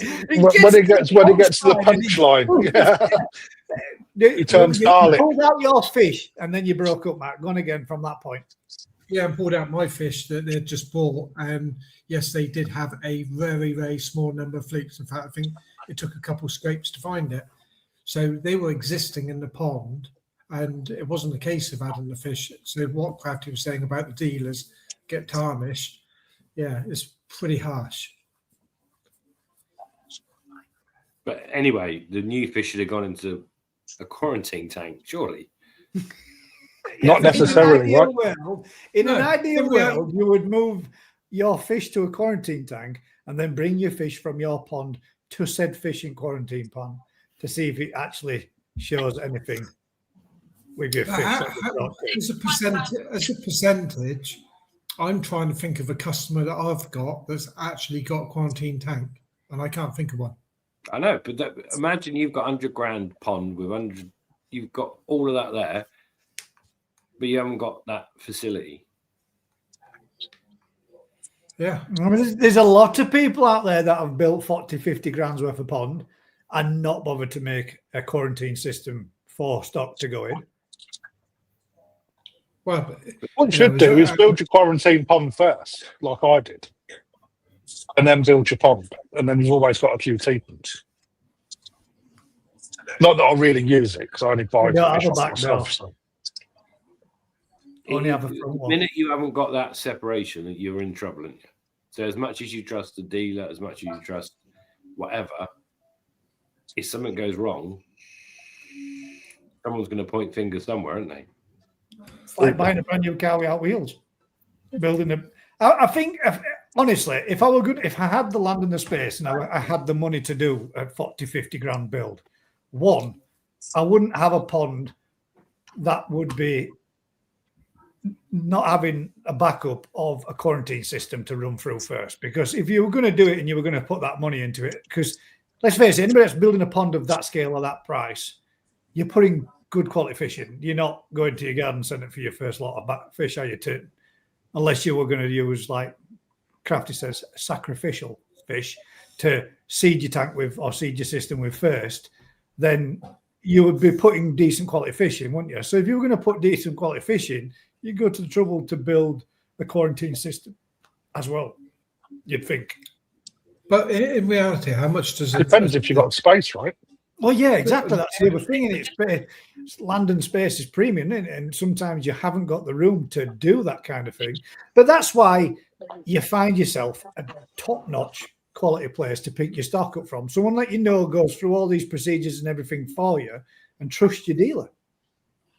Yeah, but you still every break you put in is another safety margin, isn't it? Because as much as you go, well, I'm going to buy from you, you, and you. You can buy from every one of us on this screen, and we all do our utmost to make sure every fish we deal with is absolutely fine. There will be issues somewhere with a customer, whatever.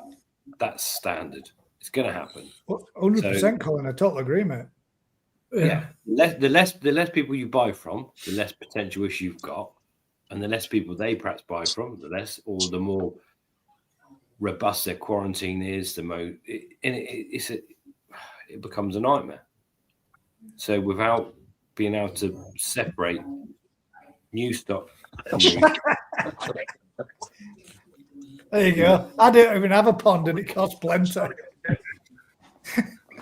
And I get mine from work, so I just test them and do them at work, so don't have to worry about that anymore. But yeah, it is one of those. It's difficult. We've got a question there, which there's an official answer to this, so we'll go with what everybody says. How long should you hold a new fish in quarantine system before moving it into your main pond? I'd say about 7 years. So helpful. Well, the word quarantine means 7 weeks.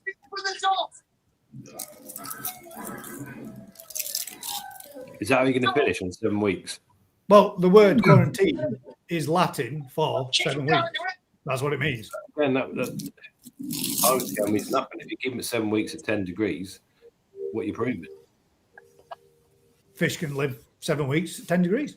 10 degrees, yeah, you're not proving nothing, are you? Again, it's what practice do you follow when you quarantine a fish? That is a better question to ask, right? Would you or part of that heat question. ramping again? What do you need to do? No, I mean, it's already should have been done. That's the whole point. You should be doing heat ramping because you're never going to bring out KHV without doing it. So how many? From a consumer point, Rick? No, that heat ramping, does that happen at a consumer point, or should that happen at the retail point? Right? It shouldn't happen at a consumer point. But if you're going to buy fish from somewhere that you're worried about your existing stock, I would personally go a 4-week quarantine of those stock and then take existing fish from your pond into that stock and then put them through a couple of stress, like I say, heat ramping or stressing something to bring out an issue to be 100% sure that there's not going to be a knock on when you introduce them. But yeah, heat ramping, if you don't do heat ramping, the problem is, if you're taking fish that have been exposed to KHV and have been kept at high temperature and you don't do it, those fish won't show the symptoms. So you can then give them to someone and then they go for a cycle of a colder period and then a warm period and go through that stress. And suddenly you're going to have problems with KHV popping up down the road where you haven't seen it. Don't think it don't happen, because last year I know 2 people that experienced it and had it swab tested and come back to KFC, which is where I go into the buying fish from people's ponds without any idea of where they've come from, is potentially creating a big issue. Potentially, not necessarily. But risk is increased. Guys, put Tony's comment up. That one, generally, the new fish will be at risk more so than your existing stock. As existing stock are immune within their pond, new fish will not be. That's not necessarily true, is it? Because what happens if you get a fish that's been exposed to everything and none of your fish, original stock, are being exposed to anything, and you introduce that new fish that's had sleeping coils disease and been cured for it, and then you could introduce that because your stock might be older and never ever experienced it. Yeah, but what you're saying generally, generally, as a rule, your pond are not stressed. They're living in an environment they're in, and the new fish coming in is gone through a shit storm, and it's going to pick up whatever your fish have seen, and so a new fish coming in your pond is much more likely to suffer than the existing. And the other way around. That fish is more at risk than the others. But that fish poses a risk. Depending on what's on it. Okay, all depends on is a new illness coming into a pond that could potentially wipe out all of your fish from something that's coming into your pond rather than something that's already in your pond. It's what we do, isn't it? It's what we do. We bring in new stock and we put in trigger fish to them stock. So we put in. Yeah, but that's different. That's hardening them up to see what they're going to see generally with sleeping sickness and just hardening them up. But those fish already in Japan should have been checked for KHV to a point of the parents, the farm, whatever, the process. But if you import in the fish and you put them, they're coming in super stressed. So if they're carrying that virus, chances are they're going to go down with it, whatever you're going to do. Yeah. But if you don't buy the sort of the heat ramp and stuff, you're just giving them that extra bit of stress, that extra potential, dropping them into a zone where the virus would trigger and seeing if it comes out. That's what the heat ramping is about. So if you're importing fish and they're coming in warm and you're putting them in warm water and you're giving them everything that they want, that virus might still be sitting there, and then they go off. Oh, they've been through quarantine. They're sat at 28 degrees. They're good as gold.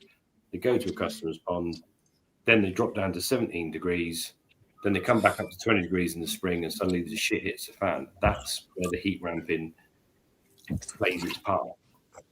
That's fine for the cage, isn't it? It's another.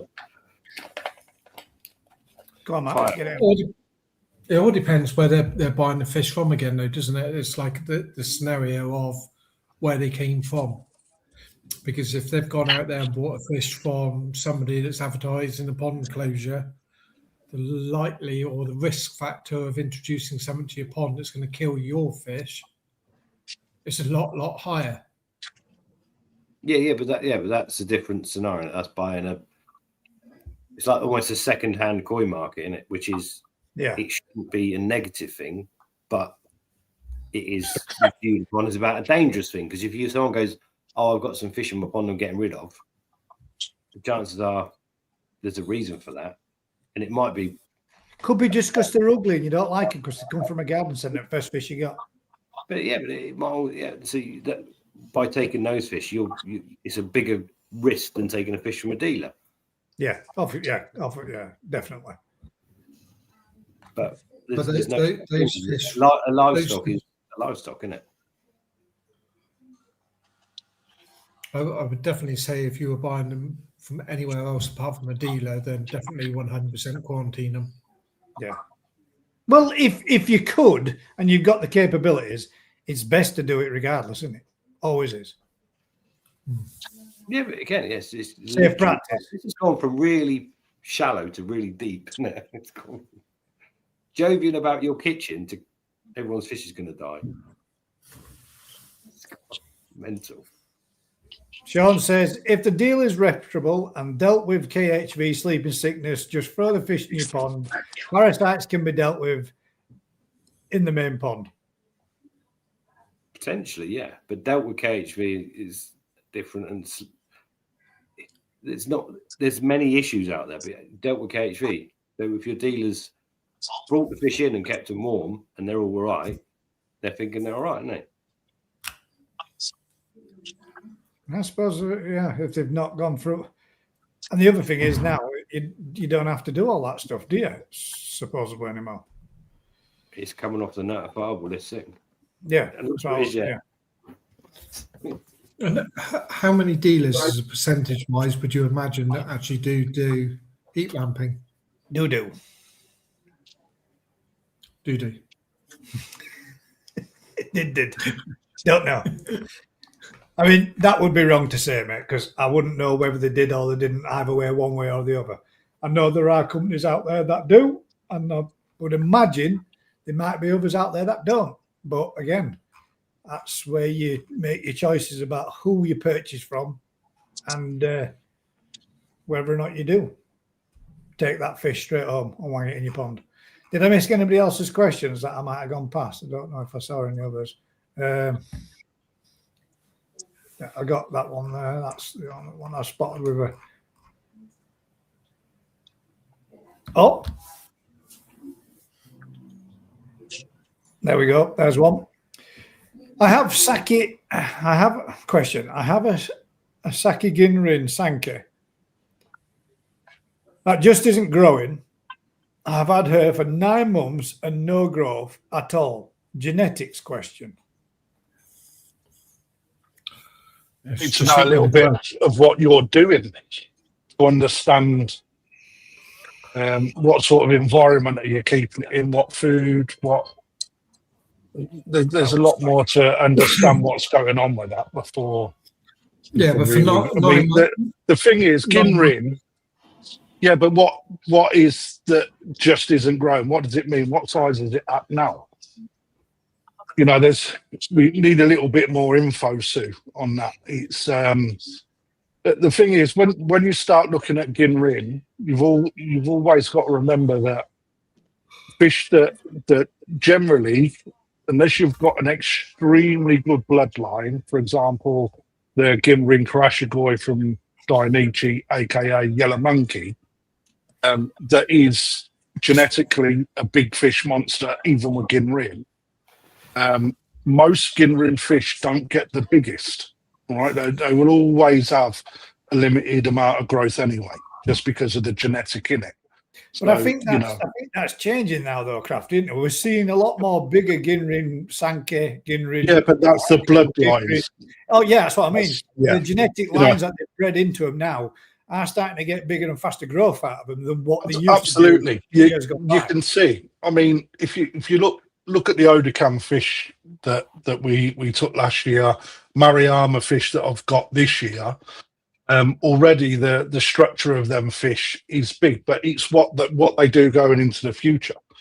You know, not just because it's got potentially a 90 centimeter parent thrown in with the parent set. The genetic is there. It's whether or not it's activated within that fish. So, generally the rule of thumb is Ginrin fish will not grow as big as a normal Wigoi.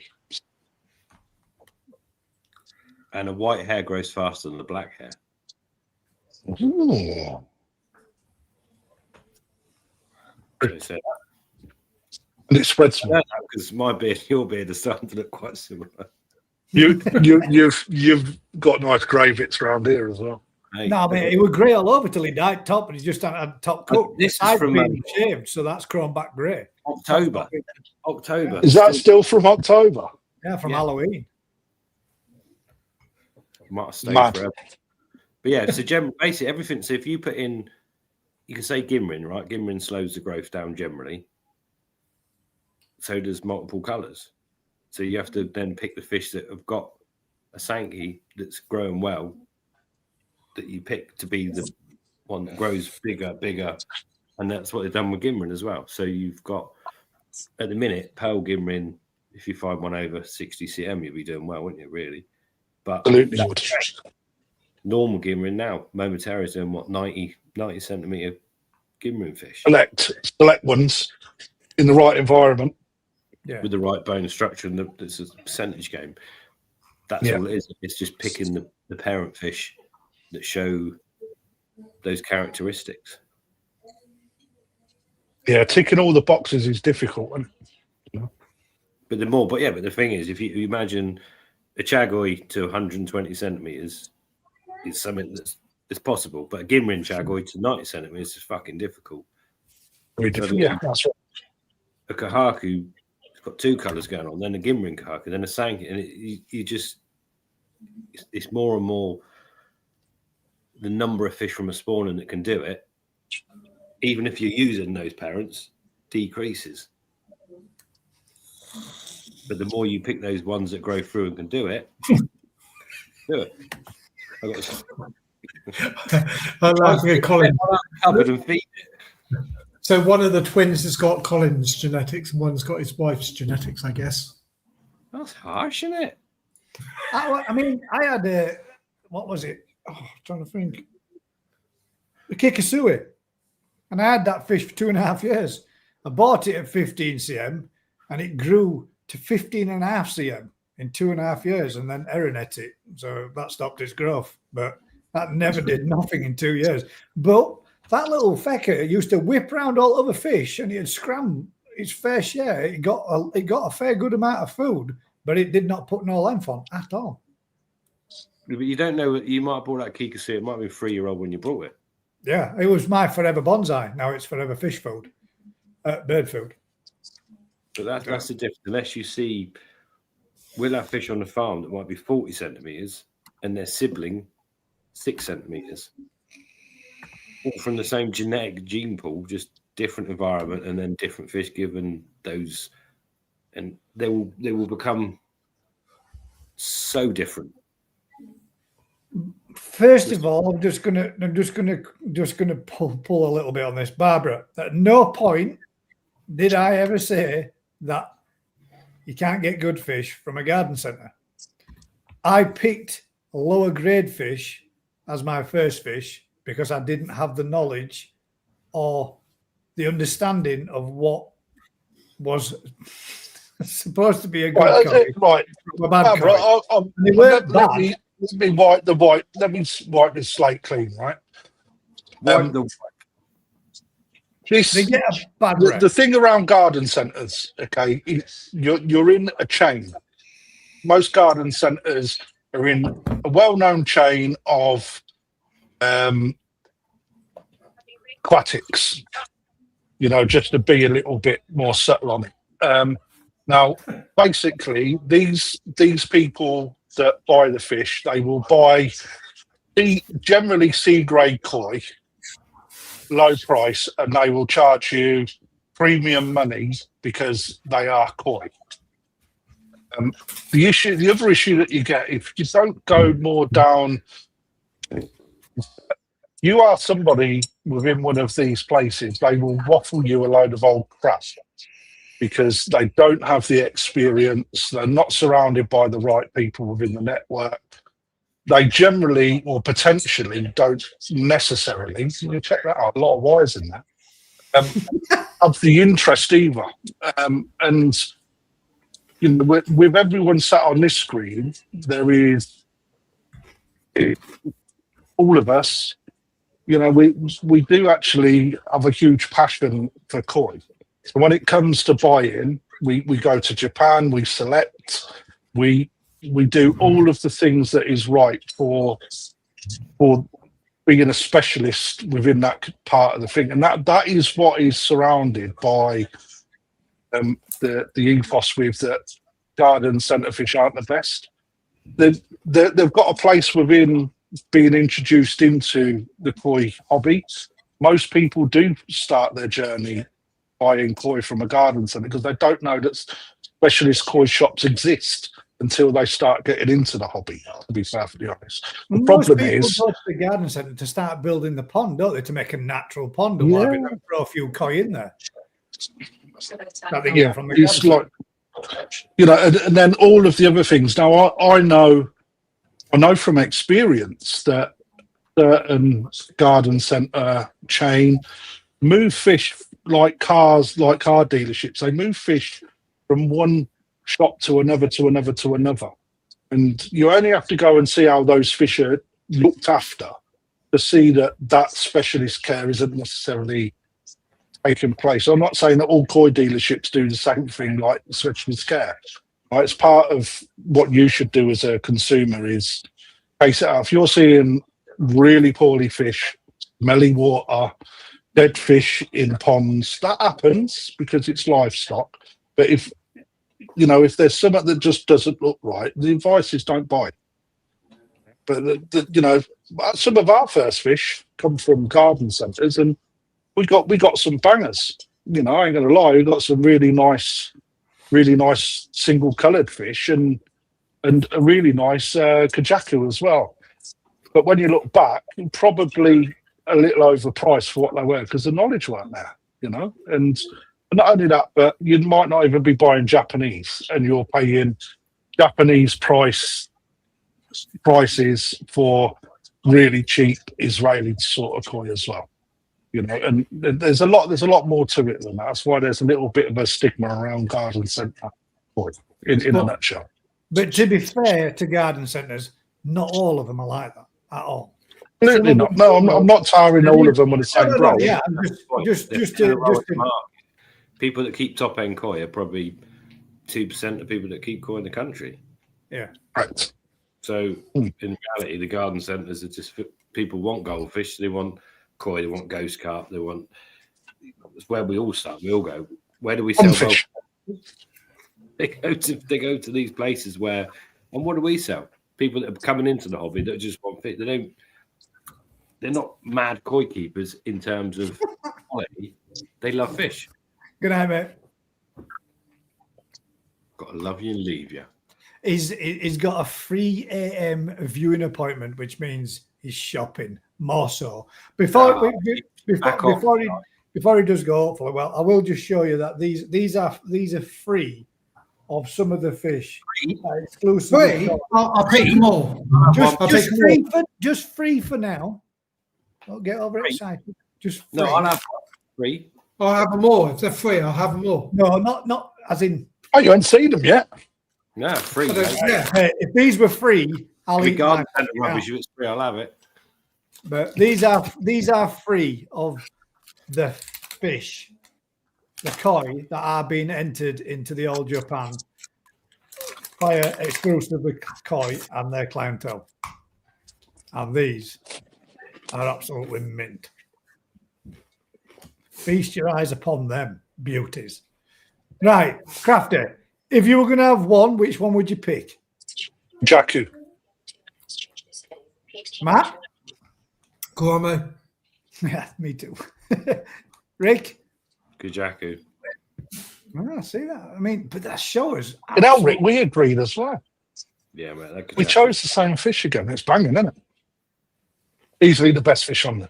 That's 2 for 2 on agreements. Me and Matt both picked the same one. I would definitely go for the Gromo, but that's only because. Why? Just because that's my next fish I want, mate. And that to me is, well, I mean, look at it. That is absolutely mint. Just a Don't get me wrong.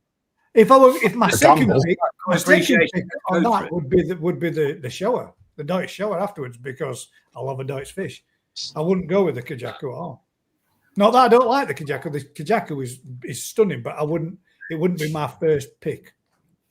Good evening, Mr. Hadfield. Hello. That Kujaku is absolutely mint. Oh yeah, I'm not meaning it's not, mate. But That's top drawer. That Kajaku is top drawer all day long. Well, all 3 of them are, though, aren't they? They're all top drawer. No, out of the 3, that one is top drawer. What would you knock about the gourmet then, mate? Or Crafty? Body shape. For me, pattern overalls, that pattern is fabulous, isn't it? Let's face it. Right, it's a young fish. You watch that smash? That's going to smash pants. It's a young fish. It's like, for now, all right, white skin's probably not as developed as I'd like it to be for a show, but it's going into Japan, so they'll look at the future of it rather than what it is now.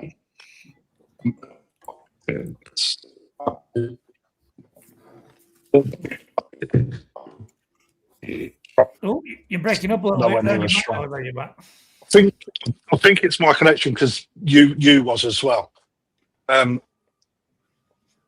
It's snowing like fuck here, by the way. It is here too. Yeah.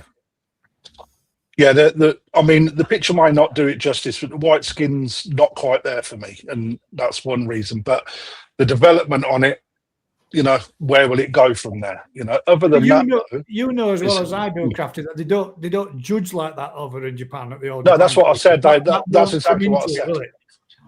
It won't. No, and that's why you asked me why I didn't. Because when you look at that now, the Kajaku for me, it's a bigger fish straight away.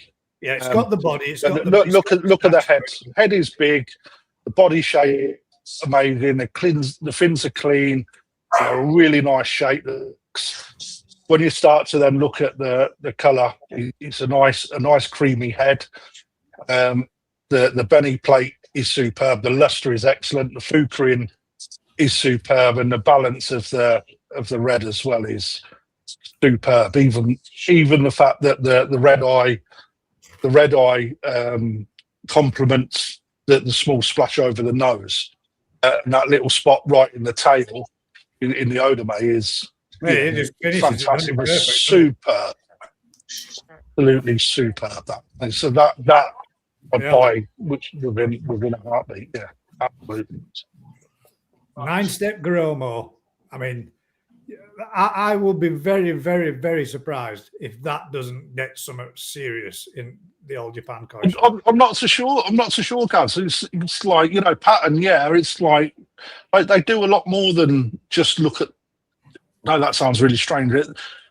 They don't get just pulled in with a pattern, do they? When you start to look at what else it's up against, the skin quality.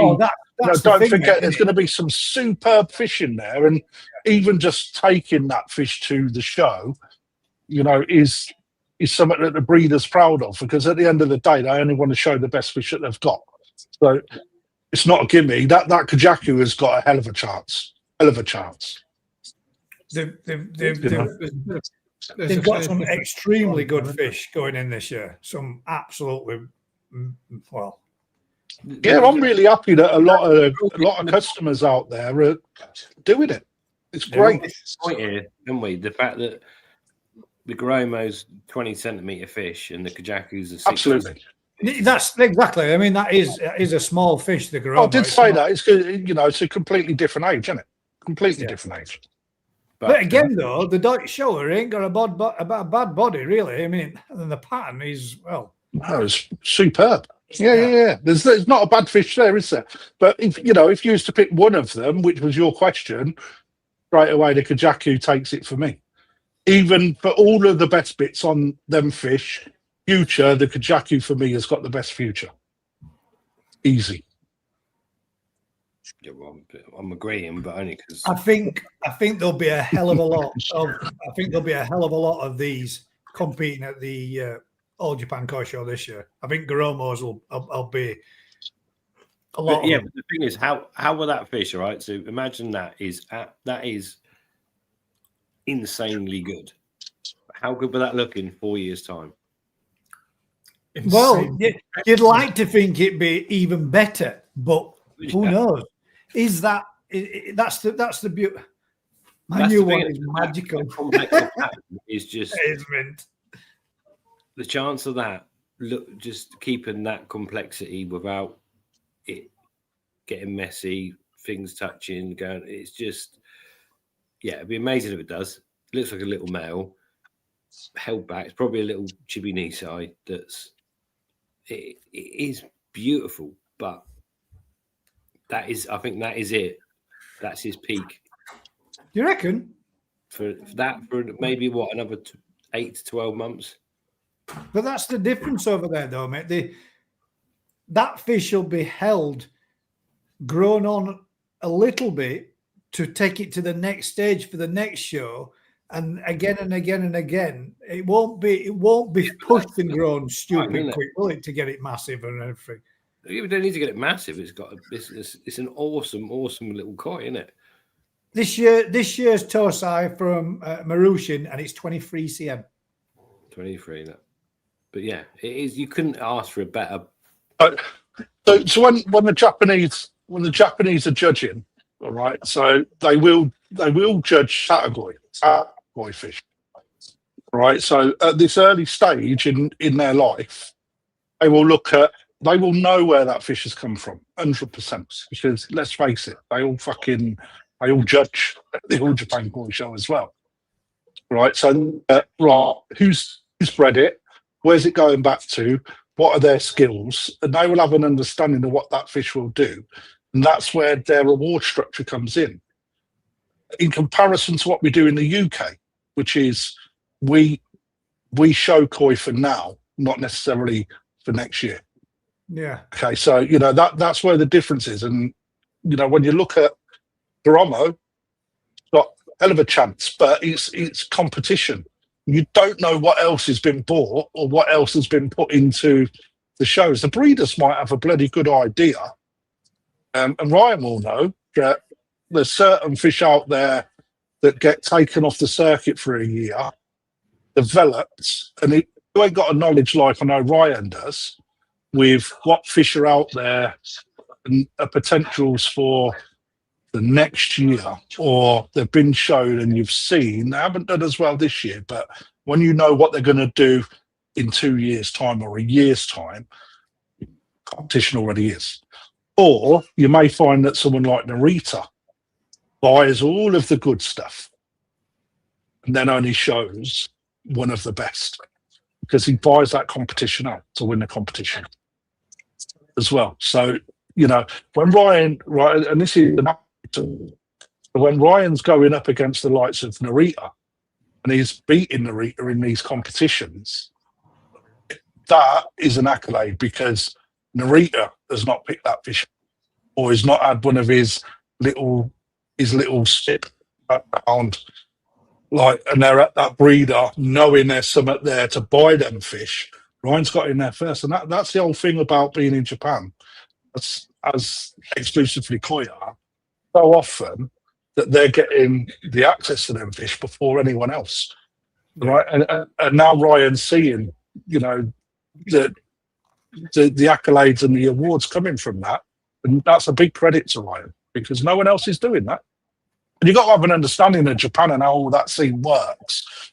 And I'm really glad that a lot of people, a lot of UK people, since Ryan's really introduced this on the stage in the mass that he has, all right, I'm really glad that people are now picking up an opportunity to actually represent the UK through Ryan or through other koi dealerships that also do it. Because it's not just Ryan, but Ryan, in my opinion, is doing such a good job for that. It's outstanding, and my hat goes off to him, mate. It's brilliant to see. It's being there, and you're seeing fish like that, and then moving on to the next vat. I wish I were going again this year so I could see. We were talking about this today. Like you went from one vat, then to the next vat, and it was like, wow. Oh my God. Your eyes changed now, Gus, hasn't it? Right, being it exclusively for a year, your eye will start to become a little bit more fine-tuned. Am I correct? Well, your knowledge increases, right? The expensive stuff. I've got an expensive taste because if it says to me like, "Here, guys, there's your chance there. Go pick what you want. X amount of fish there. Oh, that one's sold, mate, but that's this much, and that one might not. That's a bit that And he keeps turning around and saying, "You've got expensive taste." And I don't know if is that a good thing or is that a bad thing? But I know it's out of my pocket. It's a bad thing, mate, because you change them. Yeah. You can't afford it. I can't afford it. Yeah, it's the fucking worst, mate. I've got fish that I wish I had from at work.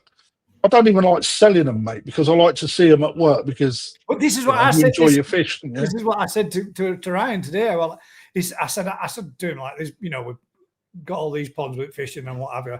I said, I love seeing a pond like that. He says, well, I don't. I said, yeah, but you know what I mean? I know what you're saying because you want those fish sold and gone and more stuff coming in and markup. But in it meant to just, I said, look at that pond. That's a finished pond. That pond there, that is everybody's dream pond at home. And there wasn't a Gosanki in sight. And the look, every fish in there in that vat, mate, absolutely mint.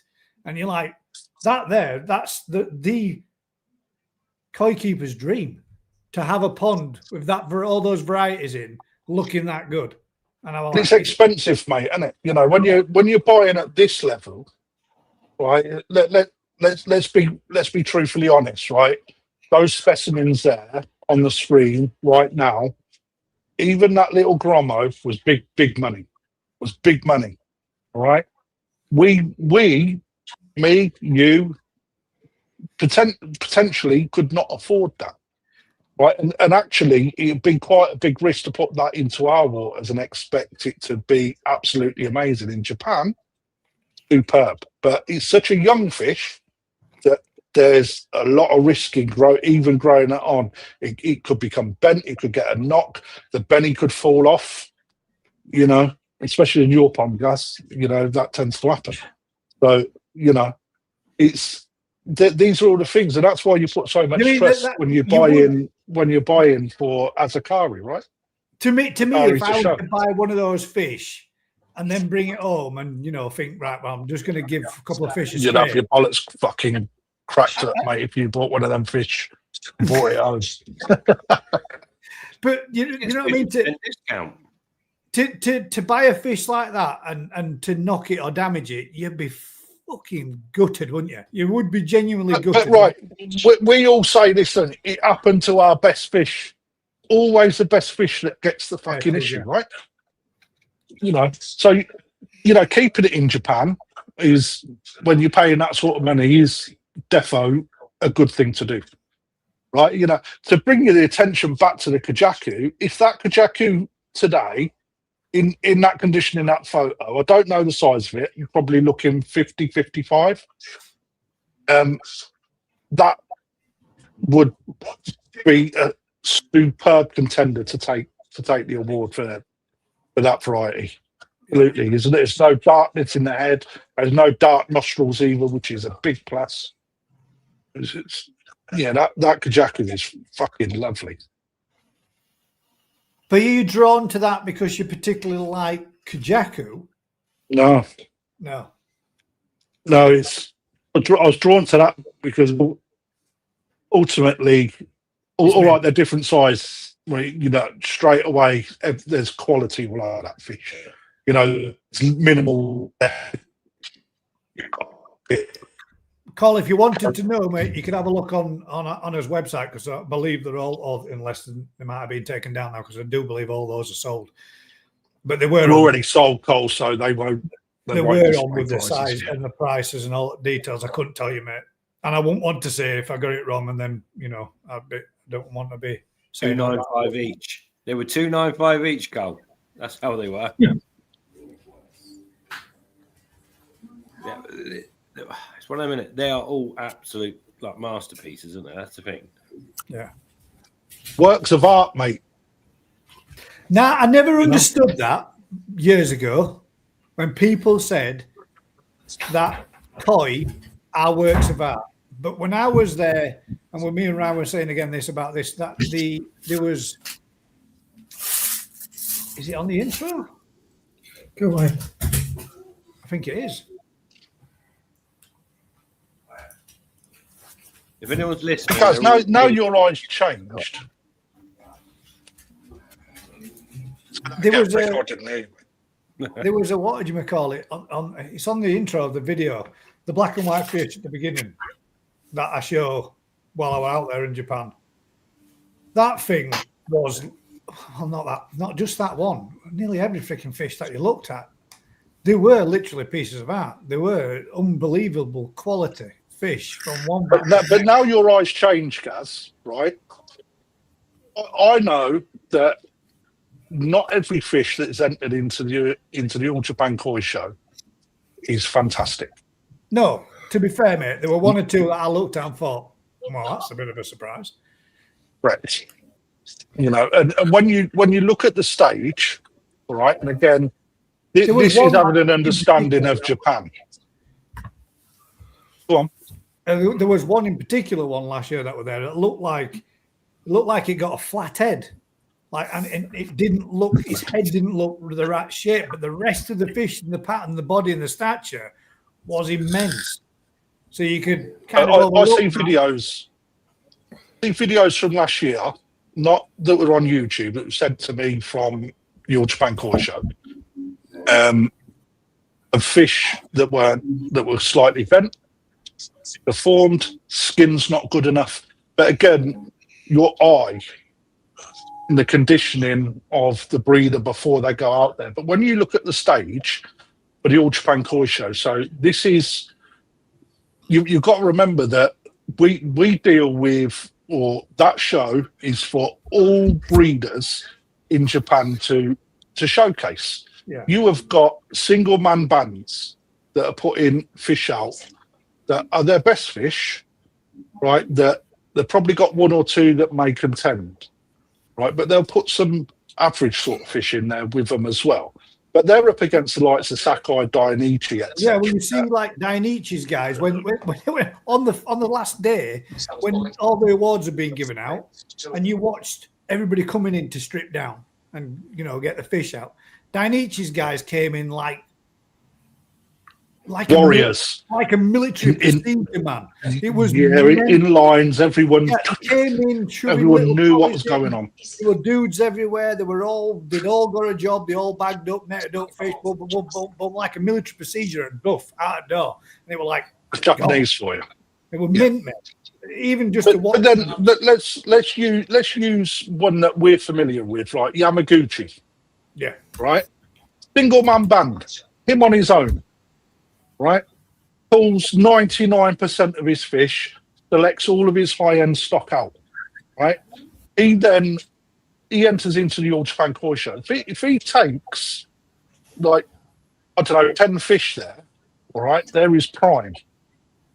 Right, if he then takes awards against Sakai or whatever, that shows his prestigiousness and how well he's doing because he's up against all these multi-million pound breeding companies that everybody wants a slice of their pie, but they keep their best 1% to themselves to give them the edge because that's where they put their what everyone calls koi tax on, because but ultimately when you look down the bloodlines, a lot of the time all of those bloodlines that within them fish may not just have that edge that the likes of Sakai and Dionysia got, because they've kept their best stock. Yeah. They've managed to keep that 1% that makes the big difference. So you have to have a real good understanding of Japan and what goes on in the background in order to really have an opinion of and an understanding of what really goes on. And then when you hear it echoed in the UK, it, depending on your knowledge, will give you a different opinion based on different things. So when you hear over here that the shows over here are being left behind in Japan, it's like the shows over here, in my opinion, won't ever be what you see in Japan, because we just don't have the work ethic or the partnerships over here. Where over there, the koi community, even the breeders, they all help each other. They all work together, right? And they all help each other out. They may not fucking like each other, but they will not be seen to have that argument in public. Even just to be stepping outside and having a quick vape outside the building, and they're all lined up, all of them, and they're all stood out there with the with the fancy cigarettes, and they're all stood there, and all of them are having a laugh, jokes, and banter and everything amongst each other. It's totally different to what it is over there. And it really is. But there was this huge bug. You've already said, Crafty, the farms. It's like one massive family. Show. It's an industry-led show. Yeah. In this country, it's a hobbyist-led show. It's poles apart. Yeah, they are two totally different worlds. So they can never even be similar. They're poles apart. It can't never be what, Rick? Huh? Something happened in the background and somebody's TV fell off a wall or something. Well, in Japan, it's the main koi show is an industry-led koi show. So all the farms in Japan supply the. So it's all. So there's no such thing as East meets West and the Western winner wins and all this. It's bollocks. That fish has never been to anyone's pond apart from the breeder's pond. Someone's maybe brought it through an agent, through a dealer, through whatever. But the breeders take the fish to the show, and the breeders run the show. I get what you mean, Rick, but I mean, it's still something magical, man. Of course, it's magical. I'm not saying it's not magical, but any show in this country cannot be what it is in Japan. Well, it is like that. Why even try and make it like that? It can't be that. So don't try and make it that. The national in this country or the shows in this country are hobbyist shows. So that's what it's about, and it's a hobbyist show. It's people that have brought a fish from wherever, thrown it from wherever, take it to a show and go, here's my fish. I've looked after and fed. But don't you think it's cool that they do that, though, to compete against each other, as well as trying to produce all those fantastic, stunning, beautiful fish for everybody out there to purchase? Of course they do. That they even do all that kind of stuff to compete against each other, to have a little bit of competition amongst themselves. You think they know who wins, who's going to win? Yeah, of course they do. It's a bit like the Eurovision Song Contest. It's already decided up front. Oh, I don't know if it's. I don't know. Do you reckon? PC is, mate. Absolutely, yeah. But that fish is. There's got to be a part of that in there, definitely. But I don't think it's as bad as Eurovision. But those farms. Think of this. Inside out. They know what's going in, and whether or not they've got fish to beat it. They know. They already know what's going on. And do you think? Again, this is just like. Yeah, I suppose. If like, for example, how many people from the UK have got the potential to win a GC in Japan, like on the All Japan Koi Show, right? How many people have got that? There's not many. So if any. if they wanted to raise sales in the UK, for example, as a koi community, like a koi industry in Japan, do you think that there'd be any sort of politics there to ensure that someone from the UK was to win rather than someone from Asia? No one outside Japan had won for a while, but at the end of the day, what you're saying is That last one was Russian. It was yeah, Russian but owner. that's where the money comes from, isn't it? So, of course, Was it Russian? what happened? I thought it was Chinese, the guy that won that last year. Big fucking 90-foot tall Russian man. Nogonovogdog. Was it the guy? Was all right. I don't know what his name was. I couldn't Was Was pronounce it the guy that I'm pretty sure. I think he was Russian. Could If be. you've only got 2 or 3 fish farms that have really potentially got a fish that you could pick for next year's All Japan Grand Champion, and then you're going to go there and go, well, I've got I don't know, a couple of million to drop on this one. So it was last year. Was China? Wasn't it? It was definitely It was. You're right. But maybe it was the year before that was a I said Russian. last year was Chinese. It was a Chinese dude that won it. The Dainichi fish that won it last year. He was there in his leopard skin jacket and everything. I'm sure he was. But At the end of the did he day, actually own that? Did he own that fish, or should I say, look after that fish, or was it at the farm? of course, it was at the farm when we saw it. It Yeah. was still at the farm. He never Yeah. never don't went see how you- anywhere else. Well, that's the thing. I think that it may be the case that he'll have it at his pond or in his pond when it's finished its show season and it's done with, and eventually It won't because it will stay as a parent fish if it survives. It's the name to go. I bought this fish. It's mine, but it's at Dainichi's. It'll stay at Dainichi's. It will never come back. That's why the UK scene is so much better, because it's actually the Different, hobbyists that have done that to the fish, not the farm. I don't see how you can take It's credit not for that. better. It's not better. it's different. It's not so much that it's better. It's two different. It's two different. Ours is here, and theirs is there, and both two entities are totally different to what we're doing to what they're doing. The rules around the BKKS and whatever, not even doesn't exist. Sorry, the National Koi Show. You've got to have had your fish for free. You've got to have done this. You've got to. That's what hobbyists should do. You should have a fish and develop it to take to a show. Right? Yeah. And This is what the breeders are doing. those fish you've seen, the All Japan fish, you can buy them from Ryan going to the show. That's amazing. But it's totally different because you've done nothing for that fish except for you paid for it and it might come back to your house one day. And it's a different aspect. It's A completely different competition. Yeah, it might as well be football versus cricket. I don't know. It's apples and pears rather than apples and apples, isn't it? You know. So at the end of the day, in this country, if you're going to win the top award in this country, you've got to have had your fish and looked after it, and you might not have had to develop it, but hopefully you've grown it and improved it. And you've got to condition it. Yeah. Irrespective, you could bring the best conditioned fish back from Japan, receive it into your pond in the best condition, ready for showing, and you can lose your skin quality in a fucking heartbeat because K8 parameters are opposite ends of the scale, for example. You end up with a greyish, dull-looking colour luster to your fish. Right, and then you put that in because it's a magnificent fish, but you don't have an understanding of skin quality. Therefore, you haven't conditioned it, and you lose on that basis. But then everyone says that fish is so fucking amazing. Then actually, it was. But what have you done with it in your pond? And that's why it's so different over here, because you are the ones that condition it. If you've raised it from Tozai and Isai, and it's now Gozai, and it's 80 cm, and you've had that 6 years in your pond, that's well done.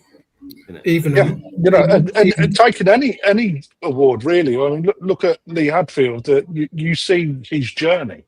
He takes like a fish to adult champion. You know that he's had it from Tozai generally. You don't buy this side. He's always Tozai, and he's developed and kept that fish and nurtured that fish, put body on it, and he's listened to advice that's been given to him from numerous people. He's applied whatever advice has been given, what he chooses to. give him loads of tips and stuff myself personally. Yeah, but We'll give him that's those honesty. terrible. And that's not honesty though. So so one year he was told his fish lost too much score on body width, and he was told thin your stock out and you'll achieve it with your feeding regimes there, but you just got too much heard stock. Alan Tate telling him personally about his Goshki. Yeah. And he was giving him advice of what it's too early for this fish. Bloody bite needs this, needs that, needs other, and he were literally giving him the advice. But that's what I love about people like Alan. If you ask them, they will tell you. Other people that I've spoken to at the UK koi scene that are showing fish will tell you all that kind of information if you approach them and talk to them. Well, they have done me. Tell you their best secrets, you see, because they're competitive as well. So you've got to listen to some advice, and you've got to decide what you want to do to improve the thing. You don't have to show your fish to achieve that either. You can listen and ask questions and apply that to your garden pond to improve your fish and get the best quality out of your fish as well. You don't have to be a show person to do it, because every koi has got potential to achieve certain aspects or all of those, right? And that's what and if you don't separate that koi show and that koi hobbyist mentality, you don't want to go, you can still achieve good results and live with bigger bodied fish with better skin, with good development by applying those sort of skills into your garden hobby, into your garden pond, and enjoy it. There's lots more, and that would then also prevent some of that separation that people see with regards to koi show people and koi hobbyists, because actually you can do it just because you don't show. You can still achieve them sort of results if you choose to.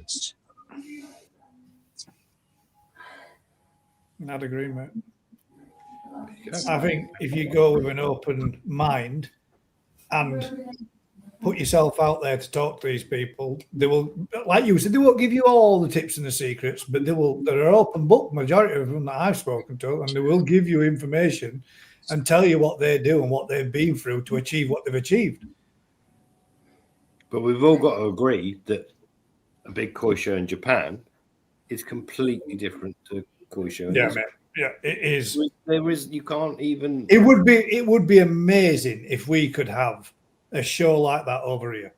If breeders were more, and we had more breeders over here, like what they do out there in Japan. This is like, but you're talking. I know. It's not possible, mate. But it would. But I know it's. But it would be fucking awesome if we could do something like that amongst dealers or whatever, or dealers and breeders and whatever. I think it'd be really good. It needs to be, but it needs to be everyone inclusive, and everyone might get scared of a dealer. Going, dealer's got more options. That's caring for a small amount of fish to their best. They haven't got more options, have they? Because they've got to still purchase those fish to have that option. How's that any different to a member of public purchasing that fish to have that option? But in reality, the hobbyists should have a pond where they care for them the best, because they might have 10 fish in their pond they're looking after with all their due diligence and to the point of they're amazing. Whereas the hobbyists, the dealer's got 100 ponds of 50 fish. It's a different world, isn't it? Yeah, it is. But I did like it when we were down there and they had that part, that section. Well, like Crafty entered into it with his company and got his stuff in there.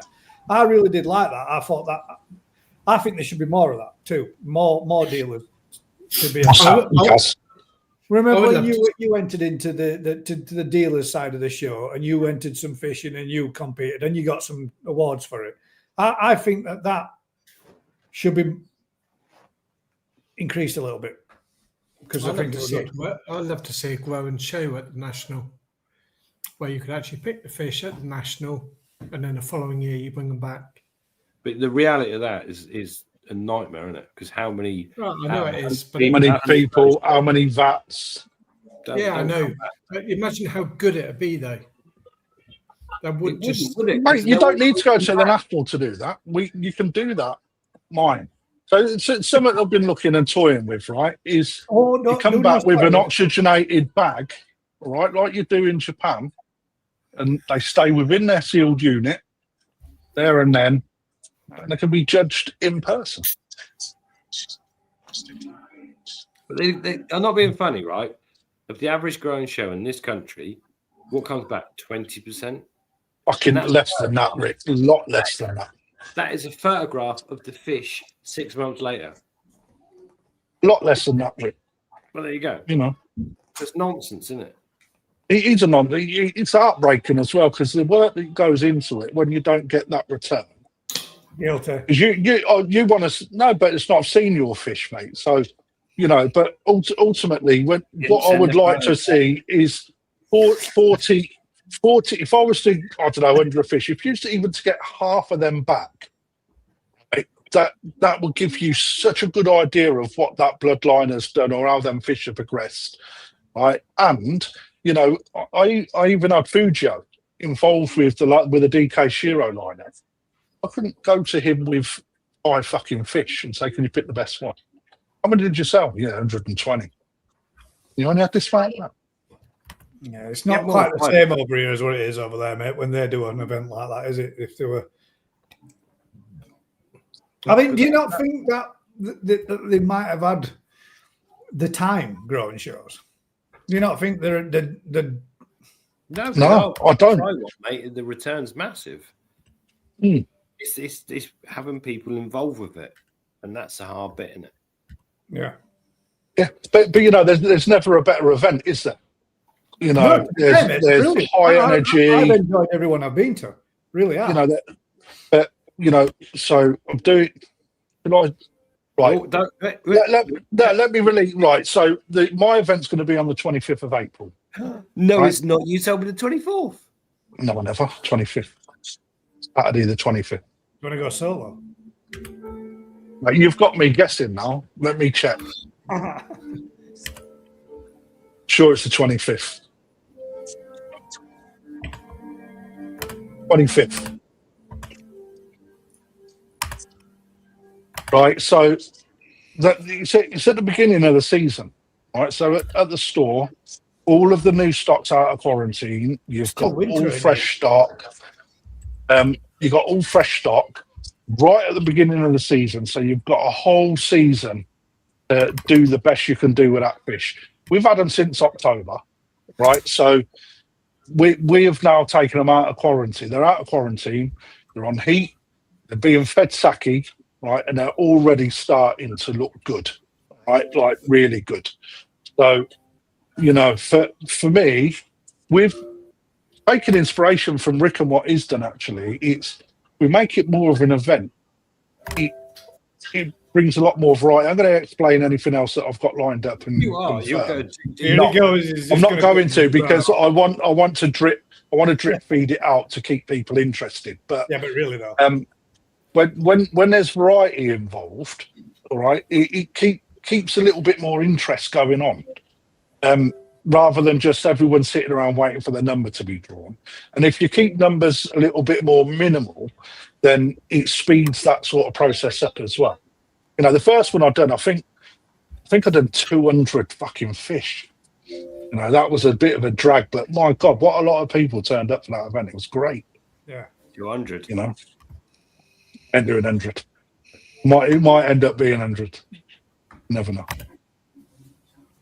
Got to be good though. I think that's yeah. If you can make it interesting, it's bonus, isn't it? Because you can get a fish, get something else going on. Yeah, Matt, when's yours? 3 times winner.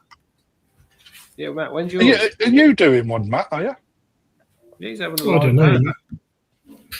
I've got to wait and see what I get in 4 weeks' time. Cold feet and hands. When you're walking around in 16 foot of snow, mate. That's what you're getting. Strawberry sandwiches. I've just been outside and it's warm out there. No rain, nothing. Lovely, 10 degrees, isn't it? No wind, no rain. Balmy. I wish it was here to fight snow to get home. Well, it started. Let's see. Let's show you. Are you still going out after the week before me?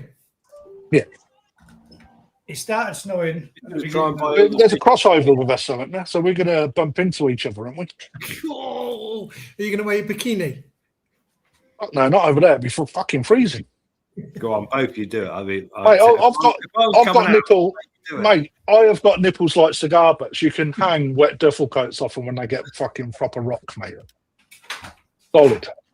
I could imagine being in that karaoke club on the night with your bikinis on. Rapping.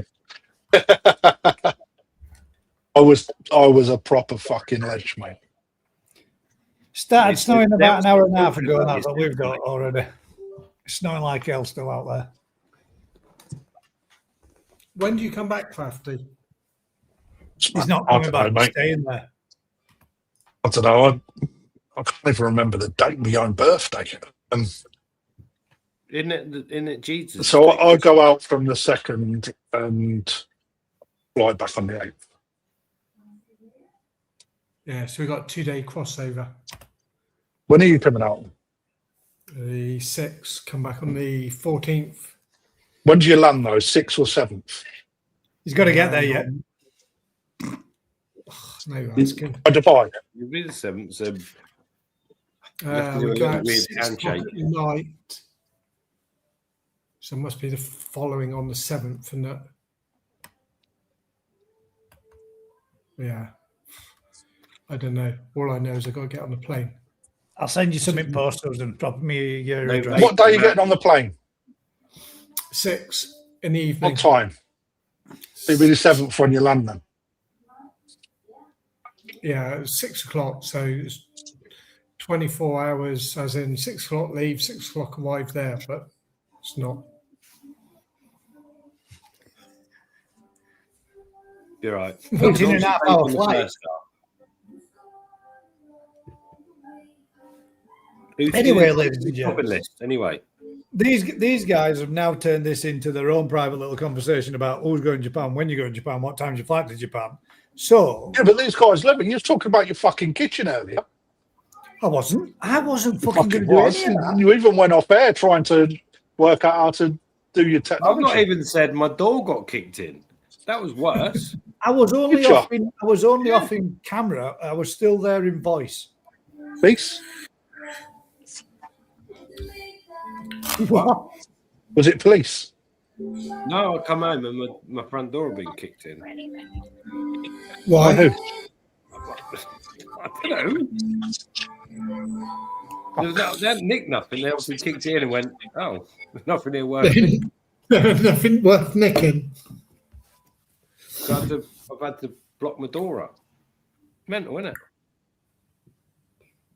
Fucking wrong, mate. Unless they're hiding in the loft, then I'm going to die later. So if they do, I'm dead tomorrow. Hey, Rick, it's been lovely knowing you, mate. No, I didn't, Susan. I didn't tap into it. And the reason being is when I took up all the flooring, there wasn't a hatch in the kitchen like I thought there was. Under the floor, where the dead bodies are. So it's in the other place where I hoped it wasn't, which means it's on my hallway on the entrance to the house, which means that's under my last new flooring that I laid over that too. So it's staying as it is, can't be asked. Everything's all right. Yeah. Anyway, ladies and gents, that is it for the first live of 2026. Yeah. It's early, isn't it? Hope you've enjoyed yourselves. Starting really boring. Are you on a promise, Gaz? No, I'm Snow Watch. It's 10:15, Matt. 10:15. We're not even discussing nothing important. Exactly. We never do. Yeah, I've only just brought up my front door being kicked in. Was that serious? Yeah. I come Could home. have been worse. Could have been worse, Rick. You could have had your back doors kicked in, mate. And that's Why I didn't send Which you. back doors kicked in, Cal? I know. I was typing it, right? And then I You don't know it wore a mask. worse. I could have had my back door smashed in. And then I went, I'm not putting that in. Yeah. And so he said, have you phoned the police? And I went, what are they going to do? And they'll just come and give you a crime number and walk away and never hear out again, won't they? So what's the point? You might as well just pay for it, get it put right, and job done. I put sellotape on it. That'll stop them. Yeah, be right. That'll stop them. Yeah. Well, no, didn't stop them, did it? So Celtic won't do no difference. Anyway, ladies and gents, that is it for this week. Thank you very much, all of you, for joining us. Thank you very much to the panel for what is the beginning of more to come. Can I have a suggestion for next week? Yes. Do you remember blankety blank? Yeah. If everyone wrote in like a blankety blank for you and Matt and me and Crafty, fill the space in. If you were an astronaut and you had to take a dump, where would you put it? Blank. That's not how it works, is it?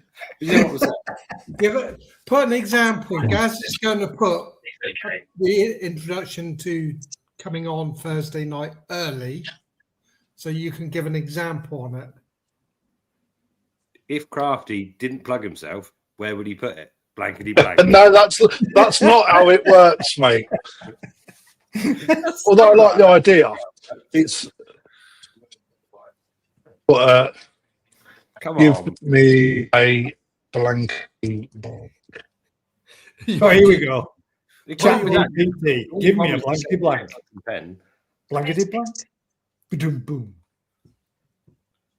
I knew my partner was getting old when they started using blank for something it was never meant for. That's how it works. Want a coy one? Give us a koi blank. Here we go. You're the new fish I purchased. I knew I was obsessed blank. with boy when I started spending more money on blank than on myself. Parasite. It's not funny now, is it? Do we win a checkbook and pen? No, we're in the modern times now. Yeah. Which reminds me, before I go, right, quickly, which I will say, we'll bring this up. If there is, I very much doubt there is, but if there is, what's going on here with that? Like a shit. Bear with me 1 second. What's a hot spot? Not Not a hot spot. That's what. a good spot. Not a good spot. It depends, doesn't it? I know some good hot spots, mate. Michael Barrymore did as well, didn't he? Yeah, ended up as a swimming pool, didn't it? Oh, less football. No. If anybody at all is interested in getting themselves any GKP merch, it is now available on yatsu.com. So there's a little link there, video that shows you how to get to it and how to find it. And obviously all your other favorites out there too as well. But there are t-shirts, mugs and hoodies in various colors and types available from Yatsu Koi. So don't forget, ladies and gents, if you're interested in Enlarge them, mate. Let's have a proper look. Fucking rubbish that is. And all we want to see it all, mate. I do. Yeah. Are you on there, Crafty? No wonder you want to see it big. No, I want to see what Gaz's looks like. It's like a weird goldfish swimming in a circle.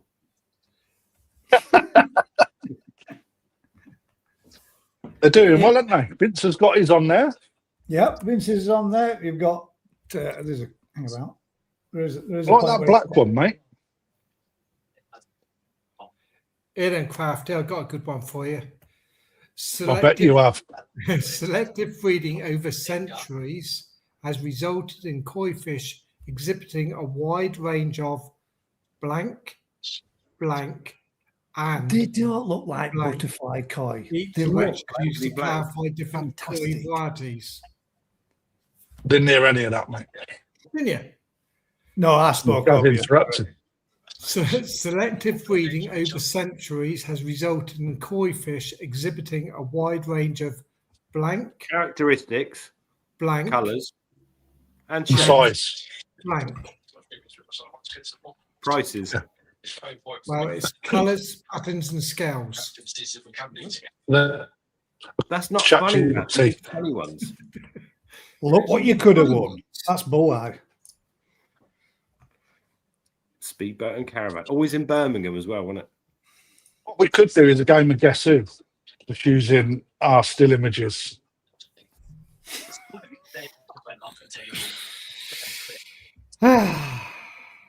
Yeah, I was off poorly after Christmas, and Yasukoi come and visited. Yeah, mate, I had that fucking horrible flu virus thing. The Yasukoi come and visited and brought in me beautiful cheese hamper. Absolutely amazing. You were poorly. They had a cheese hamper, you fat bastard. Yeah, all to Hey, himself. that's what I didn't ask for it. It was a gift. It travelled up to me, so thank you very much, Yasukoi. Yeah. Very nice. The calendar, koi calendar. Pictures supplied by exclusively.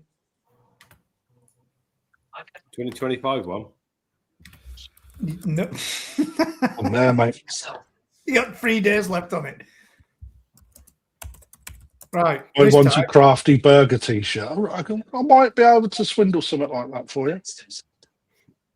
To be honest, the quality of their stuff is superb. Yasukoi, there's nowhere else to get your koi merch from. They're fucking superb. Great people as well. Great people. McDonald's wanted you McBurglar originally. McBurglar. They're not allowed to do that anymore. It's not PC. That's why there's I no think clown on it I think anymore it either. was McBurglar. Good night, everybody. Sweet dreams.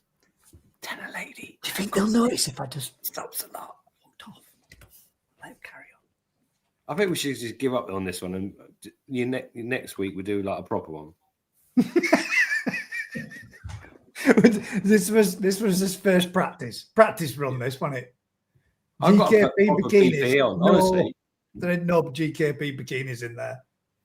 Right, I've got to ladies wear and a gents. full fucking hazmat suit next week and take an asbestos roof off. I'll be like fucking saying have ET smashing a roof down. Perhaps maybe shouldn't have announced that live on a broadcast that you were doing that. Yeah, it'd be fine. It's right. Not the best of ideas. I'll be wearing a hazmat suit and it's a cordite one. It's allowed. Don't let it breathe in. Yeah, I dampen just it do down. what everyone else does. Put it in a bin bag and bury it in the ground. Fucking. Well, job done, what mate. you're supposed to do is actually triple bag it, and then Have you seen the Take it size of the away roof, mate? Triple to back. the. You know, need a hot air balloon. Who's that?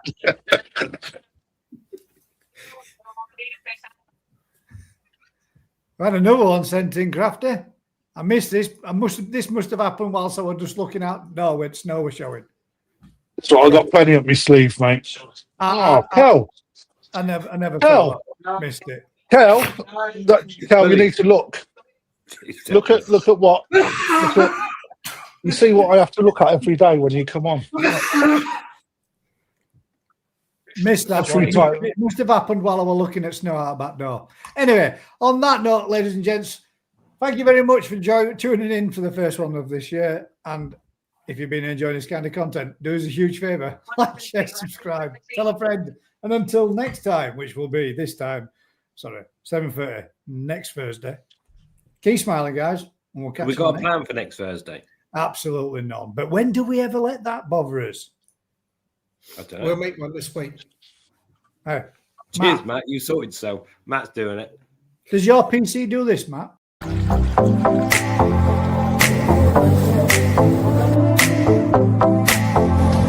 This has been one hell of an experience. Very nice. Have a look at that.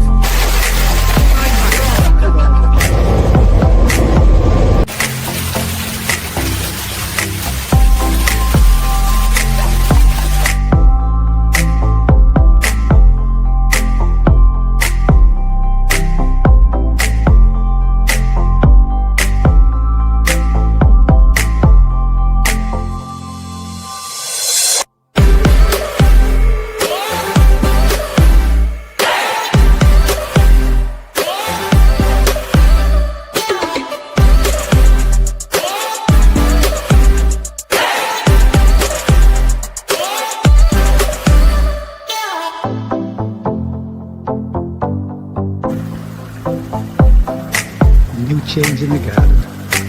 Made a little seated area.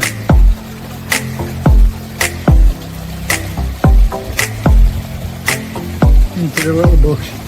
So you can sit inside and view the pond.